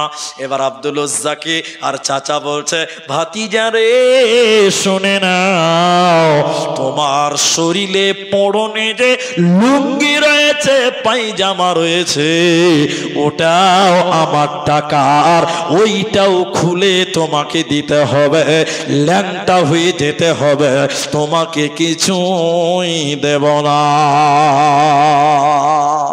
চাচা ভেবেছে যুবক ছেলে ল্যাংটা হতেও পারবে না, যেতেও পারবে না, সুযোগ পেয়েছে। আব্দুল উজ্জা মনে মনে নিয়ত করলেন, আল্লাহ নিশ্চয়ই তুমি পাক, তুমি পবিত্র, তাই তুমি বেঈমান অপবিত্র কাপড় আমার শরীরে রাখতে চাইছো না, তাই তুমি খুলতে চাইছো। আব্দুল উজ্জা এদিক সেদিক তাকিয়ে কোনো সিদ্ধান্ত নিতে পারছে না। অনেকক্ষণ ভাবনা চিন্তা করার পর নিজের পরনের লুঙ্গিকে টান দিয়ে খুলে চালিয়ে দিয়ে ল্যাংটা হয়ে নিজের মা তার কাছে গেল। যুবক ছেলে ল্যাংটা হয়ে মায়ের কাছে গেল, মা ছেলেকে দেখে লজ্জিত হয়ে গেল, যুবক ছেলে উলঙ্গ হয়ে আছে। এবার মা বলছে, বেটা তোমার এই অবস্থা কেন? ঘটনা খুলে বলা হলো ইসলামের জন্য। মা তখন একটা কম্বলকে দুই টুকরা করে ফেড়ে দিল, দুই টুকরা কম্বলকে ছেলেকে দিয়ে বলছে, বেটা এক টুকরা গামছার মতন পড়ে লাও, আর এক টুকরা তাওয়ালের মতন শরীরে দিয়ে নাও। দুই টুকরা কম্বল নিয়ে আব্দুল উজ্জা রাতের অন্ধকারে হাঁটতে হাঁটতে কাঁদতে কাঁদতে মদিনা মুনাওয়ারা মদিনা চলে গেল। প্রায় 450 কিলোমিটার রাস্তা। এক রাতে পারেনি, দুই রাতে পারেনি, কয়েক রাত লেগেছিল। আব্দুল উজ্জা যখন মক্কা থেকে মদিনা গেল, বিশ্বনবী মদিনাতে মাদ্রাসা খুলেছিলেন, মসজিদে নববীতে আব্দুল উজ্জা রাতের বেলা এরকম ছিঁড়া গামছা কম্বল ছিঁড়া তাওয়াল গায়ে দিয়ে বারান্দাতে বসে আছে। মসজিদের খেজুর পাতার মসজিদ, ওই মসজিদের বারান্দাতে বসে আছে। আল্লাহ রসুল যখন বের হলেন, আব্দুল উজ্জাকে দেখে চিনে নিয়েছেন, ছেলেটা তো খুব ভালো ছিল, যদিও মুসলমান নয়, খুব ভালো ছেলে, ভদ্র ছেলে। আল্লাহ নবী বললেন, কে? এই এই এই তুমি কে? তখন মাথা উঁচু করেছে, আরে তুমি না আব্দুল উজ্জা। আব্দুল উজ্জা কাঁদতে কাঁদতে নবীজিকে জড়িয়ে ধরে বলেছিলেন। নবীজি বললেন, তোমার এই অবস্থা কেন? তুমি না বড় লোকের ভাতিজা, তোমার চাচা না বাদশা, বড় লোক, ব্যবসায়িক, তোমার এই অবস্থা কেন? আব্দুল উজ্জা কাঁদতে কাঁদতে বললেন, ইমানের জন্যে, ইসলামের জন্য সব কিছু কেড়ে দিয়ে নিয়েছে, সব কিছু কেড়ে দিয়ে ছেড়ে দিয়ে এসেছি, এরই কারণে উলঙ্গ হয়ে এই অবস্থায় আপনার কাছে এলাম। নবীজি আব্দুল উজ্জাকে কালেমা পড়ালেন, ঈমান দিলেন। শেষের বেলায় বললেন, আব্দুল উজ্জা রে, আজ থেকে তোমার নাম আব্দুল উজ্জা নয়, আজ থেকে তোমার নাম আব্দুল্লাহ। কি নাম বললেন? আব্দুল্লাহ। এবার আব্দুল্লাহ কোথা থাকবে? গরিব, সবাই তো গরিব, নবী তো ওখানকে নতুন মানুষ। নবীজি মাদ্রাসা খুলেছে, আসহাবে সুফা সাহাবীরা পড়াশোনা করছে। নবীজি বললেন, তুমি ওখানে থাকো, কেউ যদি খাবার দেয় খেতে পায়, না দিলে পায় না। বড় লোক ছিল, গরিব হয়ে গেল, এখন সাদগা খাচ্ছে, হাদিয়া খাচ্ছে। হঠাৎ করে মুতার যুদ্ধের ডঙ্কা বেজে গেল। নবীজি মসজিদের বারান্দায় বেলালকে বলালেন। বেলাল বললেন, ও মদিনার লোকেরা, কোরআনকে বাঁচাবার জন্য, ইসলামকে বাঁচাবার জন্য, কোরআনকে বাঁচাবার জন্য যার কাছে যে মাল আছে এনে মসজিদে নববীতে জমা করে দাও। ঘটনাটা খালি শুনেন, ঈমান বাড়বে। একজন এসে দিলেন কিছু মাল, আরেকজন কিছু দিলেন। হযরত ওমর বললেন, আবু বকর যা দিবে তার চেয়ে বেশি দিব, আবু বকরকে হারিয়ে দিব। হযরত ওসমান বললেন, যত লোক যুদ্ধে যাবে অর্ধেক লোকের খরচ আমি ওসমান একাই বহন করব। বলুন সুবহানাল্লাহ। 30,000 মানুষ ছিলেন। কত হাজার? 15,000 লোকের খরচ হযরত ওসমান একাই নেবেন। 3 মাস লাগবে, যাতায়াত খরচ আছে, তাহলে 15,000 উট লাগবে, খাওয়া খরচ লাগবে 3 মাস। একটা উটের দাম 1 লাখ টাকা হলে 15,000 উটের দাম কত? সুবহানাল্লাহ বলেন। সবাই দান করছে। এই যে আব্দুল উজ্জা মসজিদের বারান্দায় বসে আছে, ও খালি দেখছে, সব দান করছে, ও দেখছে, একবার উঠছে একবার বসছে, মনে শান্তি নাই। বড় লোক ছিল, দান করে অভ্যাস ছিল, এখন তো নিজেই গরিব হয়ে গেছে, সবাই দান করছে, ওর দিল মানে না, একবার উঠছে একবার বসছে, পাঁচারা করে বেড়াচ্ছে, দান করবে কিন্তু দেবে কি? যদি পরনেরটা খুলে দেয় তো পাছা উদাম হয়ে যাবে, শরীরেরটা জমা দিলে শরীরটা উদাম হয়ে যাবে। কিন্তু আব্দুল উজ্জা বসে থাকতে পারল না, বিশ্ব নবীর পাশে এসে দাঁড়ালেন। এদিকে এদিকে এদিকে আমার দিকে দেখেন, আল্লাহ নবী এরকম করে মাথা চাললেন, এই এই আব্দুল্লাহ, এই আব্দুল উজ্জা, তুমি এখানে এসেছো কেন? এর মানে জানেন? এর মানে, আরে তুমি এখানে এসেছো কেন? এখানে তো টাকাওয়ালারা আসবে, এখন তো দান লাগবে, তুমি তো মাল, তোমার তো মাল নাই, তো তুমি এলে কেন বলো? আব্দুল উজ্জা মাথা নিচু করে, নবী তাকে ছোট করেননি, পরিস্থিতি ওই রকমই ছিল। আল্লাহ নবী বললেন, তুমি এসেছো কেন? এখানে তো বড় লোকেরা আসবে, তুমি এখানে। তখন আব্দুল উজ্জা বলছে, হুজুর, সবাই কোরআনের জন্য, ইসলামের জন্য, কোরআনের জন্য দান করছে, ছোট বড় মদিনার সবাই। আমি আব্দুল উজ্জা, আমি আব্দুল্লাহর দিল মানে না, আমি কি যেন দিব, কিন্তু দেব কি? দেওয়ার মতো তো কিচ্ছু দেখতে পাই না। কিন্তু নবী আমি কিচ্ছু নাই, এরপরও থাকতে পারলাম না। অনেক চিন্তা ভাবনা করে দেখলাম, আমার কাছে এখন একটা জিনিস আছে, এখন একটা সম্পদ আছে, এই জিনিসটি, সম্পদটি আমি দান করতে চাই কোরআনকে বাঁচাবার জন্য। বলুন সুবহানাল্লাহ। নবীজি বললেন, কি আছে তোমার কাছে আব্দুল উজ্জা? আব্দুল উজ্জা তখন বলেছিলেন, আল্লাহর নবী, আমি এখনো বেঁচে আছি, আমি এখনো জীবিত আছি, আমার জানটা তো এখনো বেঁচে আছে। নবী আমার যুদ্ধের জন্য আমার নাম 1 নাম্বার লিখেলেন, জিহাদের ময়দানে আমি নিজের জান দিয়ে কোরআনকে উঁচু করে ধরব। নারায়ে তাকবীর। নবীজি আব্দুল্লাহর নাম লিখলেন যে তুমি জিহাদে যাবে, তুমি 1 নাম্বার সৈন্য। নবীজি এরকম অনেকজন নাম লিখলো। এবার যখন যুদ্ধে যাবে, নবীজি মুসাফা করছেন, সবার শরীরে হাত দিয়ে দোয়া করছেন, যাও এরা দিনকে বাঁচাবার জন্য, কোরআনকে জীবিত করার জন্য, কোরআনকে উন্নত করার জন্য, পৃথিবীতে কায়েম করার জন্য তারা জিহাদে যাচ্ছে। আহারে এরা আর ফিরবে কিনা নবীজিও জানে না। একের পর এক যখন আব্দুল্লাহ মানে আব্দুল উজ্জা এর পালা এলো, নবীজি এখানে হাত দিলেন, এদিকে দেখে আব্দুল্লাহর কাঁধে হাত দিয়ে দোয়া করছেন, আল্লাহ আব্দুল্লাহর রক্ত বেঈমানদের জন্য আমি নবী মুহাম্মদ হারাম করে দিলাম। আব্দুল্লাহ চিৎকার দিয়ে কাঁদতে কাঁদতে বলেছিলেন, নবী উল্টো দোয়া করছেন কেন? কোরআনের জন্য জীবন দিয়ে, জান দিয়ে জান্নাতি হতে চাই, আপনি উল্টো দোয়া করছেন কেন? আমার রক্ত বেঈমানদের জন্য হারাম কেন? আমি কি শহীদ হব না?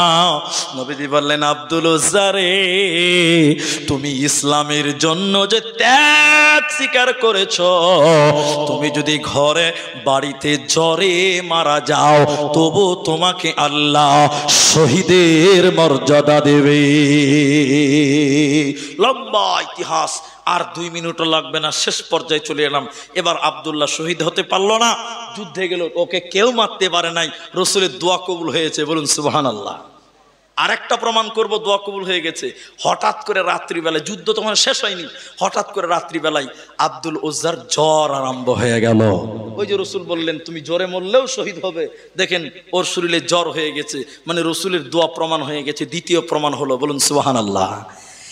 এত জ্বর, কালো জ্বর হযরতে আব্দুল উজ্জা আব্দুল্লাহর, জ্বর সহ্য করতে না পেরে আব্দুল উজ্জা অন্ধকার রাত্রি বেলায় দুনিয়া ছেড়ে বিদায় হয়ে যায়। ইনার মৃত্যুতে নবী এত দুঃখ পেয়েছিলেন, স্বয়ং বিশ্ব নবী আব্দুল উজ্জার জানাজার ইমামতি করেছিলেন। এবং এটা মশাল, মশাল বুঝেন আপনারা? মশাল, এটা বাঁশ বাসের মাথাতে একটা কাপড় নেকড়াল এরকম বেরিয়ে দিয়েছে, ওতে কিছু কেরোসিন তেল লাগিয়ে দিয়ে আগুন ধরিয়ে দিয়েছে। ওই জামানায় কোনো কারেন্ট ছিল না, লাইট ছিল না, চেরাগ ছিল না, এটাই ছিল চেরাগ। হযরতে বেলালকে এই মশাল নবীজি ধরিয়ে দিয়ে বললেন, বেলাল, আব্দুল উজ্জার জানাজা দিবে আমার সাহাবীরা, তুমি এই আলো দেখাবে। মশাল জ্বালিয়ে দিলাম। হযরতে বেলাল বলছেন, আমি মশাল নিয়ে আস্তে আস্তে আগাচ্ছি, সাহাবীরাও আগাচ্ছে। হঠাৎ করে ওই কবরের ভিতর থেকে আওয়াজ আসছে, তোমরা তোমাদের ভাই আব্দুল উজ্জাকে আস্তে আস্তে কবর নিয়ে এসো, ওকে তোমরা তাড়াহুড়া করে কষ্ট দিও না। হযরত বেলাল বললেন এবং আব্দুল্লাহ ইবনে মাসউদ বললেন, গলার আওয়াজটা চেনা চেনা মনে হলো, কবরের ভিতর থেকে আওয়াজ বের হচ্ছে। তাড়াতাড়ি সবাই কবর ঠিক করে কবরের সামনে গিয়ে দেখলাম, এই কবরে আওয়াজ করলো কে? এই কবরে নেমেছে কে? লাশ ধরবে কে? আখিরি পয়গম্বর নবী মুহাম্মদুর রাসূলুল্লাহ, তিনি কবরে নেমে আছে লাশ ধরার জন্য, আব্দুল্লাহকে ধরার জন্য। নবীজি বলছেন, তোমরা তোমাদের ভাই আব্দুল্লাহকে আস্তে আস্তে আদর করে কবরে নামাও, তোমরা তাকে কোনো রকম কষ্ট দিও না। হযরতে আব্দুল্লাহকে বিশ্ব নবী নিজে কবরে নেমে ধরলেন এবং তাকে কবরে সমাধি করলেন। দাফন কাফন কমপ্লিট হলো। নবীজি এবার দোয়া করতে লাগলেন, আল্লাহ, আজ সন্ধ্যা পর্যন্ত তোমার আব্দুল্লাহ, আমার আব্দুল উজ্জার প্রতি আমি নবী রাজি ছিলাম, আল্লাহ তুমি তার প্রতি রাজি হয়ে যেও, আল্লাহ তুমি তার প্রতি সন্তুষ্ট হয়ে যাও। আমি নবী সাক্ষী দিচ্ছি, আমি তার প্রতি সন্তুষ্ট, আল্লাহ তুমি তার প্রতি রাজি খুশি হয়ে যাও। সাহাবীরা বলেছিলেন, এরে আব্দুল উজ্জা, তোর কপাল কত ভালো, এ কবরে যদি আমি থাকতাম কতই না ভালো হতো, তোর জন্য স্বয়ং নবী তোর সুপারিশ করছি। হযরতে আব্দুল্লাহ ইসলামের জন্য সব কিছু ত্যাগ করেছিলেন। শুধু তাই নয়, কোরআনের জন্য তারা তার জীবনকেও বিলাতে চেয়েছিল। এরা কোরআনের জন্য জীবন উৎসর্গ করেছে। আল্লাহ তাবারাক ওয়া তাআলা বলেন, মুমিন রে, এ কোরআনের জন্য কখনো তোদের জান দিতে হবে আব্দুল উজ্জার মতন, কখনো তোদের উসমানের মতন মাল দান করতে হবে। কখনো তোরা জান দিবি, কখনো তোরা মাল দিবি, বিনিময়ে আমি আল্লাহ কি দিব? ইন্নাল্লাহ আশতারা মিনাল মুমিনিনা আনফুসাহুম ওয়া আমওয়ালাহুম বিআন্না লাহুমুল জান্নাহ। কখনো তোরা হযরতে আব্দুল উজ্জার মতন জান দিবি, কখনো উসমানের মতন মাল দান করবি, বিনিময়ে আমি আল্লাহ তোদেরকে জান্নাত দান করব, তোদের কোনো চিন্তা রবে না, রবে না, থাকবে না। এরই নাম সাহাবীওয়ালা ঈমান, এরই নাম কোরআনের ভালোবাসা।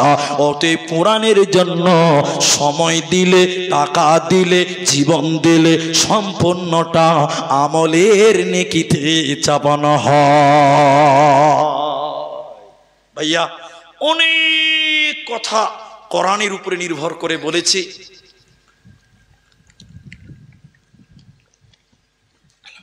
অনেক কথা ছেড়েছি। পরিশেষে আপনাদের এই কোরআন থেকে 3টি উপদেশ দেব। আর একটা কথা বলবো, জালসার কাগজ আছে এখানে স্টেজে? জালসার কাগজ টাগজ আছে স্টেজে? থাকলে একটু আমাকে দেন ভাই। উঠিয়েন না, আল্লাহর রাস্তা উঠিয়েন না, আমি একটু দোয়া করব। বসেন, আমি 3টি উপদেশ দিব কোরআন থেকে, কোরআন থেকে দিব। দ্বিতীয়তম এটা জালসা, মানে এর আগে একটা হয়েছে, এটা দ্বিতীয়তম জালসা। আর এটা দুয়ার আবেদনও করবো আপনাদের কাছে। সেটা কি? এটা আমাদের দায়িত্ব। এখানে যিনার নাম লেখা আছে, এখানে আমার নাম নাই। আমি এসেছি একমাত্র ইউসুফ ভাইয়ের জন্য। আমি গতকালকেও আপনাদের মালদা ডিস্ট্রিক্টেই প্রোগ্রাম করেছি, আজকেও মালদা ডিস্ট্রিক্টেই প্রোগ্রাম ছিল। তবে আমি যে খুব ভালো মানুষ তা নয়, অসুস্থ শরীরে ওষুধ খাচ্ছি। তারপরেও আমি যে বক্তা জাকির হোসেন মোবাল্লেক রিয়াজি সাহেব, হয়তো এটা না বললে গুনাহ হবে আমার, উনি অ্যাক্সিডেন্টে এতটাই ক্ষতিগ্রস্ত হয়েছে যেটা আপনাদেরকে বলে বোঝানো যাবে না, দেখাতে হবে। একদম এতটাই ক্ষতিগ্রস্ত হয়েছে অ্যাক্সিডেন্টে, মানে বললে বুঝাতে পারবো না, শুধু বলছি যে আপনার কল্পনার বাইরে। তো পাটা বরবাদ হয়ে গেছে, আমরা যা বুঝতে পারছি ওনার পা বাদ দিতে হবে, এই অবস্থা হয়ে গেছে। তো যাই হোক, আমরা আল্লাহর কাছে দোয়া করি আল্লাহ যেন তিনাকে শিফায়ে কামেলা আজলা দান করে। বলুন আল্লাহুম্মা আমিন, বলুন আল্লাহুম্মা আমিন। এই জন্য কোরআন শুধু আপনাদের মসজিদেই সীমাবদ্ধ নয়, কোরআনকে কায়েম করব সমাজে, রাষ্ট্রে, দুনিয়াতে, সব জায়গাতে। বলুন ইনশাআল্লাহ। ও নামাজি কোরআন দিয়ে নামাজ পড়ো, সমাজ কেনে গড় না। আজকে আমরা বলি ইসলাম মুসলিম সমাজ, ইসলামী সমাজ। ইসলামী সমাজের 90% লোক নামাজই পড়ে না, তাও নাকি আবার ইসলামী সমাজ।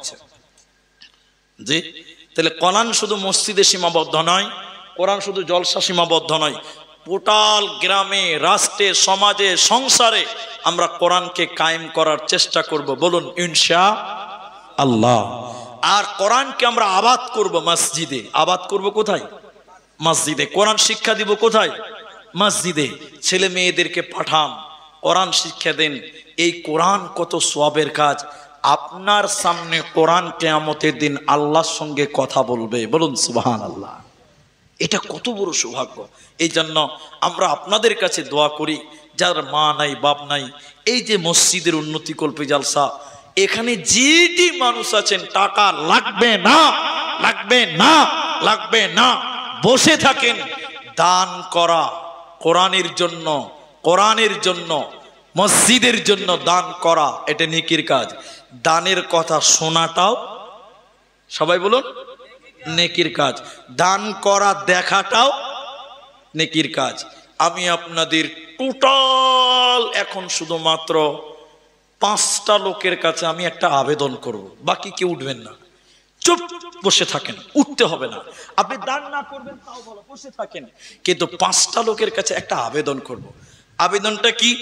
এখন ঘড়িতে বাজে ভাই 1:45, কম বেশি, ঠিক বলছি তো আমি? 45 মিনিট মানে 1.25 ঘন্টা হতে চললো। আপনাদের স্টেজে আমি এক সাবজেক্টের উপরে কথা বললাম। এখন আপনাদের কাছে এদিকে 15 মিনিট আর ওদিকে ধরে নেন আপনার 5 মিনিট 10 মিনিট, 25 মিনিট টাইম আপনাদেরকে বসতে হবে। কত মিনিট বললাম? বলুন ইনশাআল্লাহ। দানের কথা শুনে পালাবেন না তো? অনেক লোক দানের কথা শুনলেই পালিয়ে গেছে। দান করবে দূর কথা, দিবেন না, বসে থাকেন। দানের কথা শোনাও নাকি, দেখাও নাকি। আমি শুধু 3টি পয়েন্ট বলছি। 1, আপনার মা মরে গেছে তো, আপনার বাপ মরে গেছে তো, আপনি বলছেন মরে গেছে, মাটি দিয়েছি, দায় মুক্ত। না, দায় মুক্ত নয় ভাই। বসেন, দান করতে হবে না, বসেন। হ্যাঁ, 1, আপনার মা বাপ মরে গেছে, আপনার দায় মুক্ত নয়। ওই মা বাপ দুনিয়ার দিকে আপনাদের দিকে তাকিয়ে থাকে 2টি কারণে। বলুন কয়টি কারণে? সবাই বলুন। 1, ছেলে মেয়েদের দিকে মরা বাপ মা কবর থেকে তাকিয়ে থাকে দোয়ার জন্য। কিসের জন্য? বলুন একবার। দোয়া। এই জন্য মা বাপ মরে গেছে, মাঝে মধ্যে তাদের জন্য একটু দোয়া করবেন। বলুন ইনশাআল্লাহ। আরে মায়ের দুধের ঋণ কোনোদিন শোধ করতে পারবেন না, বাপের কষ্টের শ্রমের প্রতিদান কোনোদিন দিতে পারবেন না। এজন্য তারা দোয়ার জন্য অপেক্ষা করে। নবীজি তাই বললেন, আও ওয়ালাদুন সালেহুন ইয়াদউ লাহু, নেক সন্তান যদি মা বাপের জন্য দোয়া করে, এই দোয়া আল্লাহ কবুল করে। এই জন্য মা বাপের জন্য দোয়া করবেন, মাঝে মধ্যেই দোয়া করবেন। বলুন ইনশাআল্লাহ। আরেকটা পয়েন্ট যোগ করে দিচ্ছি, আপনি যদি আপনার মা বাপের জন্য দোয়া করেন, আপনি মরার পর আপনার ছেলেরা আপনার জন্য দোয়া করবে। কথা বুঝতে পারলেন? আপনি কোনোদিন মা বাপের জন্য দোয়া করেন না, আপনার ছেলেরা আপনার জন্য কোনোদিন দোয়া করবে না, কোনোদিন করবে না। যেমন করবেন তেমন পাবেন। কথাটাকে বুঝাতে পারলাম? একটা লোক 1 মিনিট লাগবে, একটা লোক ওর বুড়া বাপকে বলছে, বাড়াও বাড়াও, যাও বারান্দায় খাও, যাও বাইরে খাও, বুড়া মানুষ ডাইনিং টেবিলে খাচ্ছ। তো বুড়া মানুষ ঘরে খেতে দিবে না, ডাইনিং টেবিল খেতে দিবে। ওই লোকটা যে ধমকাচ্ছে, ওর ছেলেটা পাশে বসে আছে, মানে বুড়ার পোতা। এই ছেলেটা ওর বাপকে বলছে, আব্বু দাদুকে তাড়িয়ে দিচ্ছ কেন? দাদুকে এখানেই খেতে দাও, আমার ছেলের সঙ্গে খাবে। তো ছেলেটা বলছে যখন বাপকে, বাপ তখন এই বেটাকে বলছে, এই বাবা, বুড়া মানুষকে টেবিলে বসে খেতে হয় না, বুড়া মানুষকে বাইরে খেতে হয়। তখন বাচ্চা ছেলেটা বলছে, আব্বা বুড়া মানুষকে বাইরে খেতে দিতে হয়? বলে হ্যাঁ। তখন এই বাচ্চা ছেলেটা বলছে, আব্বু তুমি যেদিন বুড়া হবে তোমাকে আমি বাইরে খেতে দিব, বাড়িতে খেতে দিব না। সঙ্গে সঙ্গে ছেলে বাপের পা ধরে বলছে, আব্বা মাফ করেন, আপনি আমাদের সঙ্গে বসে খান, যেমন করবেন তেমন মিলবে। ঠিক কিনা জুড়ে বলেন? আপনি যদি আপনার বাপ মায়ের জন্য মাঝে মধ্যে দোয়া করেন, বিশ্বাস করুন আপনার ছেলে মেয়েরা আপনার জন্য দোয়া করবে। আপনি যদি চোর লাফাঙ্গা হন, বাপ মায়ের জন্য কোনোদিন দোয়া না করেন, আপনার ছেলেরা আপনার জন্য দিকে তাকাবে না, দোয়া করবে না। বলছিলাম দুইটি কারণে কবর থেকে তাকিয়ে থাকে। এক নাম্বার দোয়া, দুই নম্বর হলো সাদাকা, দুই নম্বর দান। মৃত মানুষ কবর থেকে তাকিয়ে থাকে, আমার ছেলেটা, আমার লাতিটা, আমার পতাটা, আমার মেয়েটা আমার জন্য দান করবে। কেন কেন কেন? নবীজি বললেন, কেউ যদি মরা মানুষের জন্য দান করে, আল্লাহ সঙ্গে সঙ্গে কবরের শাস্তিকে বন্ধ করে দেয়। বলুন সুবহানাল্লাহ। এখন যদি আপনার মৃত্যু বাপের জন্য 10 টাকা দান করেন, নবীজি বলেছেন এক্ষুনি আল্লাহ কবরের আযাব বন্ধ করবে। বলুন না সুবহানাল্লাহ। নগদ। বলে কেমন? নবীজি বলছেন আগুনে পানি ঢেলে দিলে যেমন আগুন নিমে যায়, মৃত্যু ব্যক্তির জন্য দান করলে কবরের শাস্তি বন্ধ হয়ে যায়। এজন্য বলুন সুবহানাল্লাহ। তাই এখানে যেটি মানুষ আছেন, একজন মানুষ শুধু প্রথম নাম্বার দাঁড়ান, একজন মানুষ যিনি বলবেন এটা কি দান করে দিলেন মসজিদে, আল্লাহু আকবার। যাই হোক, এটা ভাই আমি দানের কথা বলতে বলতে এটা বিক্রি হয়ে যাবে আশা করি। এটা জমা দিলাম, একটা ঘড়ি দান করলেন। আগে আমরা দেখেছি, এখনো বিহারে আছে, কাঁসা থালা, কাঁসার বদনা, এখনো মেয়ে ছেলে দান করছে, ক্যাথা দান করছে, সুজনি দান করছে, ঘড়ি দান করছে, হাত গুড়ি দান করছে, কানের নাকের দিচ্ছে, এখনো দিচ্ছে বাঙালে অনেক জায়গাতে। আলহামদুলিল্লাহ। আমি দান যেটা চাইছি সেদিকে শোনেন। আমি এখানে একজন মানুষ শুধু আমি চাইছি, এক নাম্বার নিজের মায়ের জন্য, নিজের বাপের জন্য, দাদা দাদির জন্য, মৃত্যু ব্যক্তির জন্য একজন মানুষ শুধু বলেন যে মৌলানা আমি আমার মৃত্যু আব্বা মায়ের জন্য 5,000 টাকা মসজিদে দান করলাম। আমি কিচ্ছু করতে পারবো না, আমি শুধু তার জন্য দোয়া করতে পারবো। নবীজি বলছেন তার কবরের শাস্তি মাফ হয়ে যাবে। সামনের দিক থেকে একটা লোক 5,000 টাকা বলবেন, এরকম কে আছেন? একটা হাত তোলেন তো ভাই। ওহাব। কোনটা? আব্দুল ওহাব। সামনের দিকে কোনটা? আব্দুল ওহাব। এটা হাত তুলেন না যে ভাই, আসেন একটু আসেন, আপনি অপমান করবো না। 20,000 টাকা দিয়েছে তিনি না? মাশাআল্লাহ। দেখেন আমি চেয়েছি 5,000, দিয়েছে 20,000 টাকা। খ্যাপা দুনিয়াতে আমি আছি, বুঝতে পারলেন? জি মাশাআল্লাহ মাশাআল্লাহ, জাযাকাল্লাহ। এখানেই বাড়ি? আলহামদুলিল্লাহ। তিনি 50,000 টাকা দেব। আলহামদুলিল্লাহ। বাপ মা মারা গেছে? আব্বা মা আছে? আল্লাহু আকবার। আমারও বাপ নাই, ইনারও বাপ নাই। আমারও মা আছে, ইনারও মা আছে। দেখেন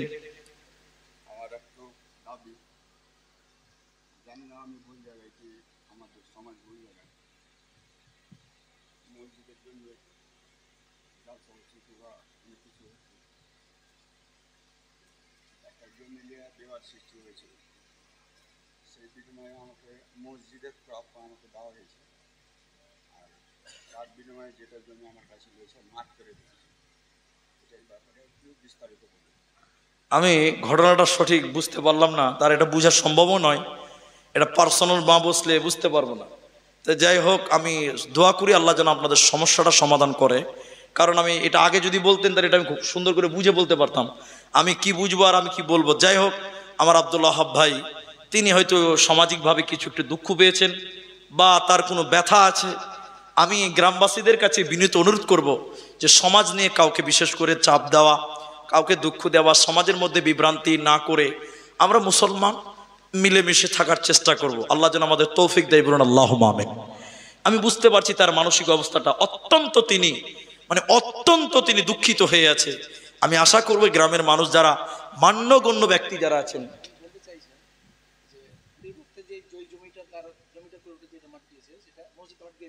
আচ্ছা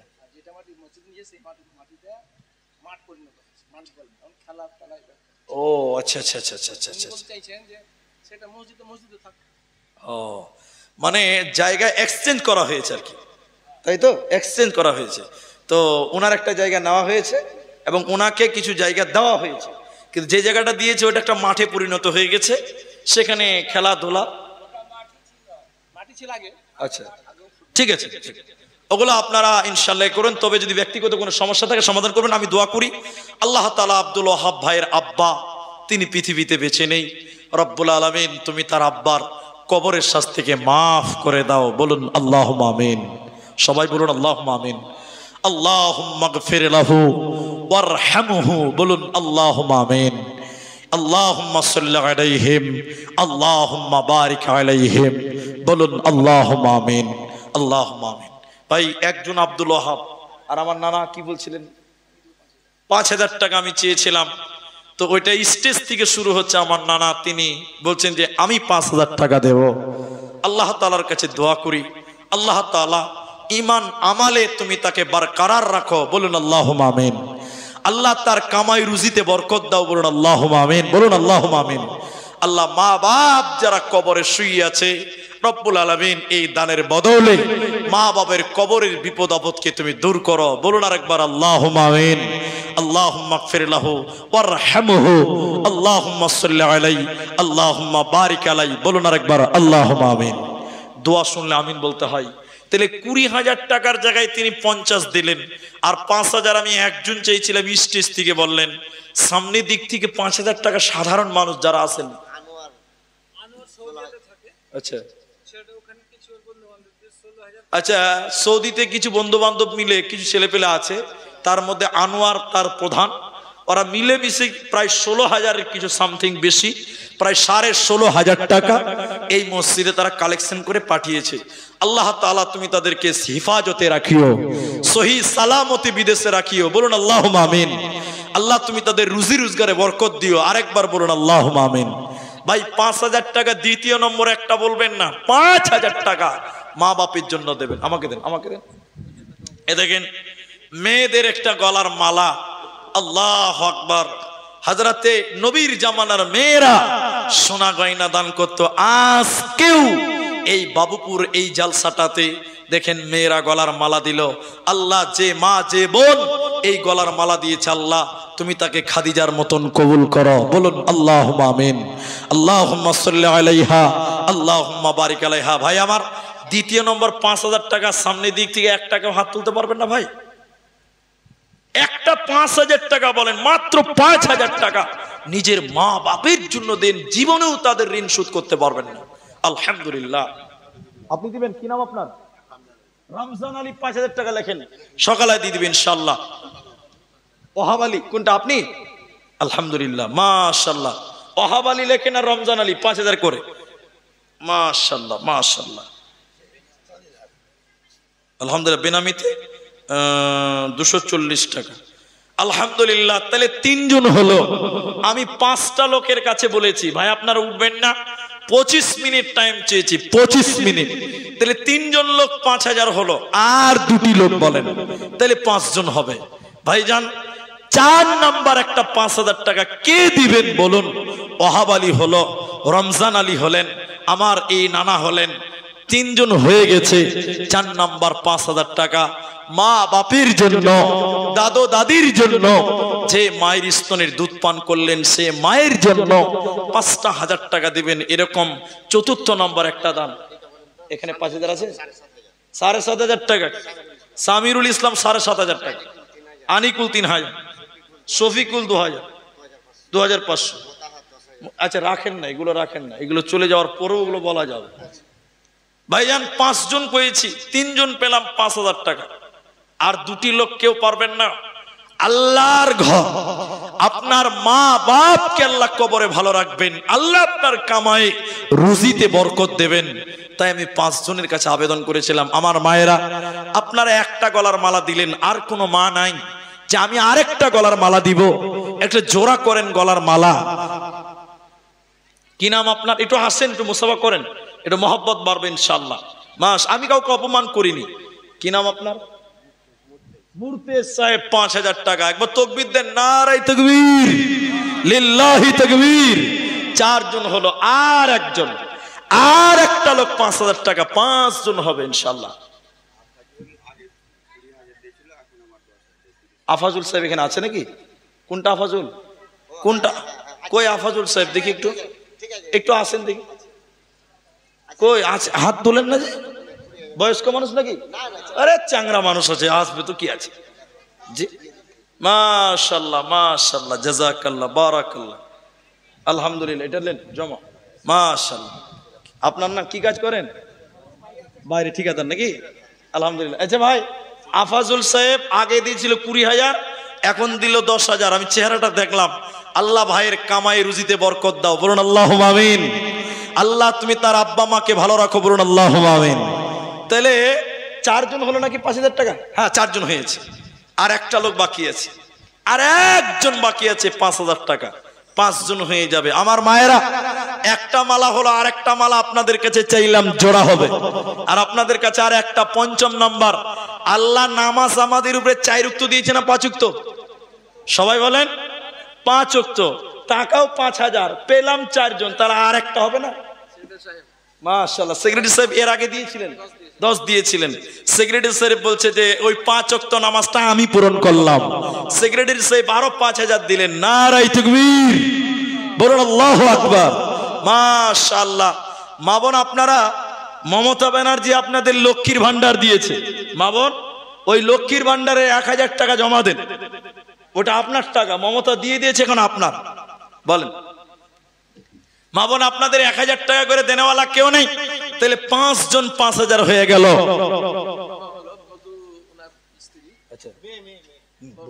ভদুর মেয়ে, আচ্ছা ইনার মামা ভদু এবং তিনার মেয়ে, গার্জেনের নামটা লিখে নেবেন তো। ওনার মেয়ে 5,000 টাকা। তাকবীর দেন, নারায়ে তাকবীর।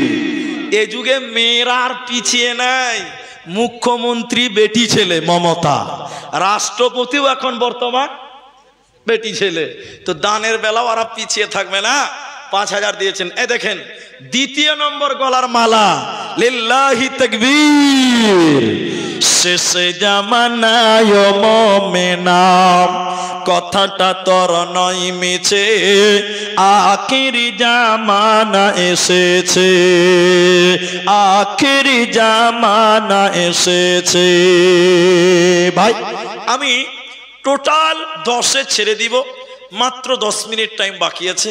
আমি 10 মিনিট পরে দোয়া করব, আপনারা আমিন বলবেন। তাহলে মেয়েদের একটা হলো, আর আপনারা 5টা, তাহলে 6টা হলো।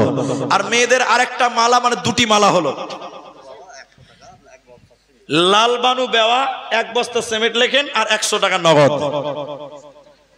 গার্জেন লিখে দিবেন। আলহামদুলিল্লাহ। ভাইজান, এবার আপনাদেরকে বলি, 5,000 দিলেন। সামনুর, এদিকে ভাই, সামনুর নামে 500 টাকা লেখেন। ভাইজান, 5,000 টাকা আর লাগবে না, কিন্তু কেউ যদি 1,000 টাকা দেবেন নিয়ত করে থাকেন, 1,000টা টাকা করে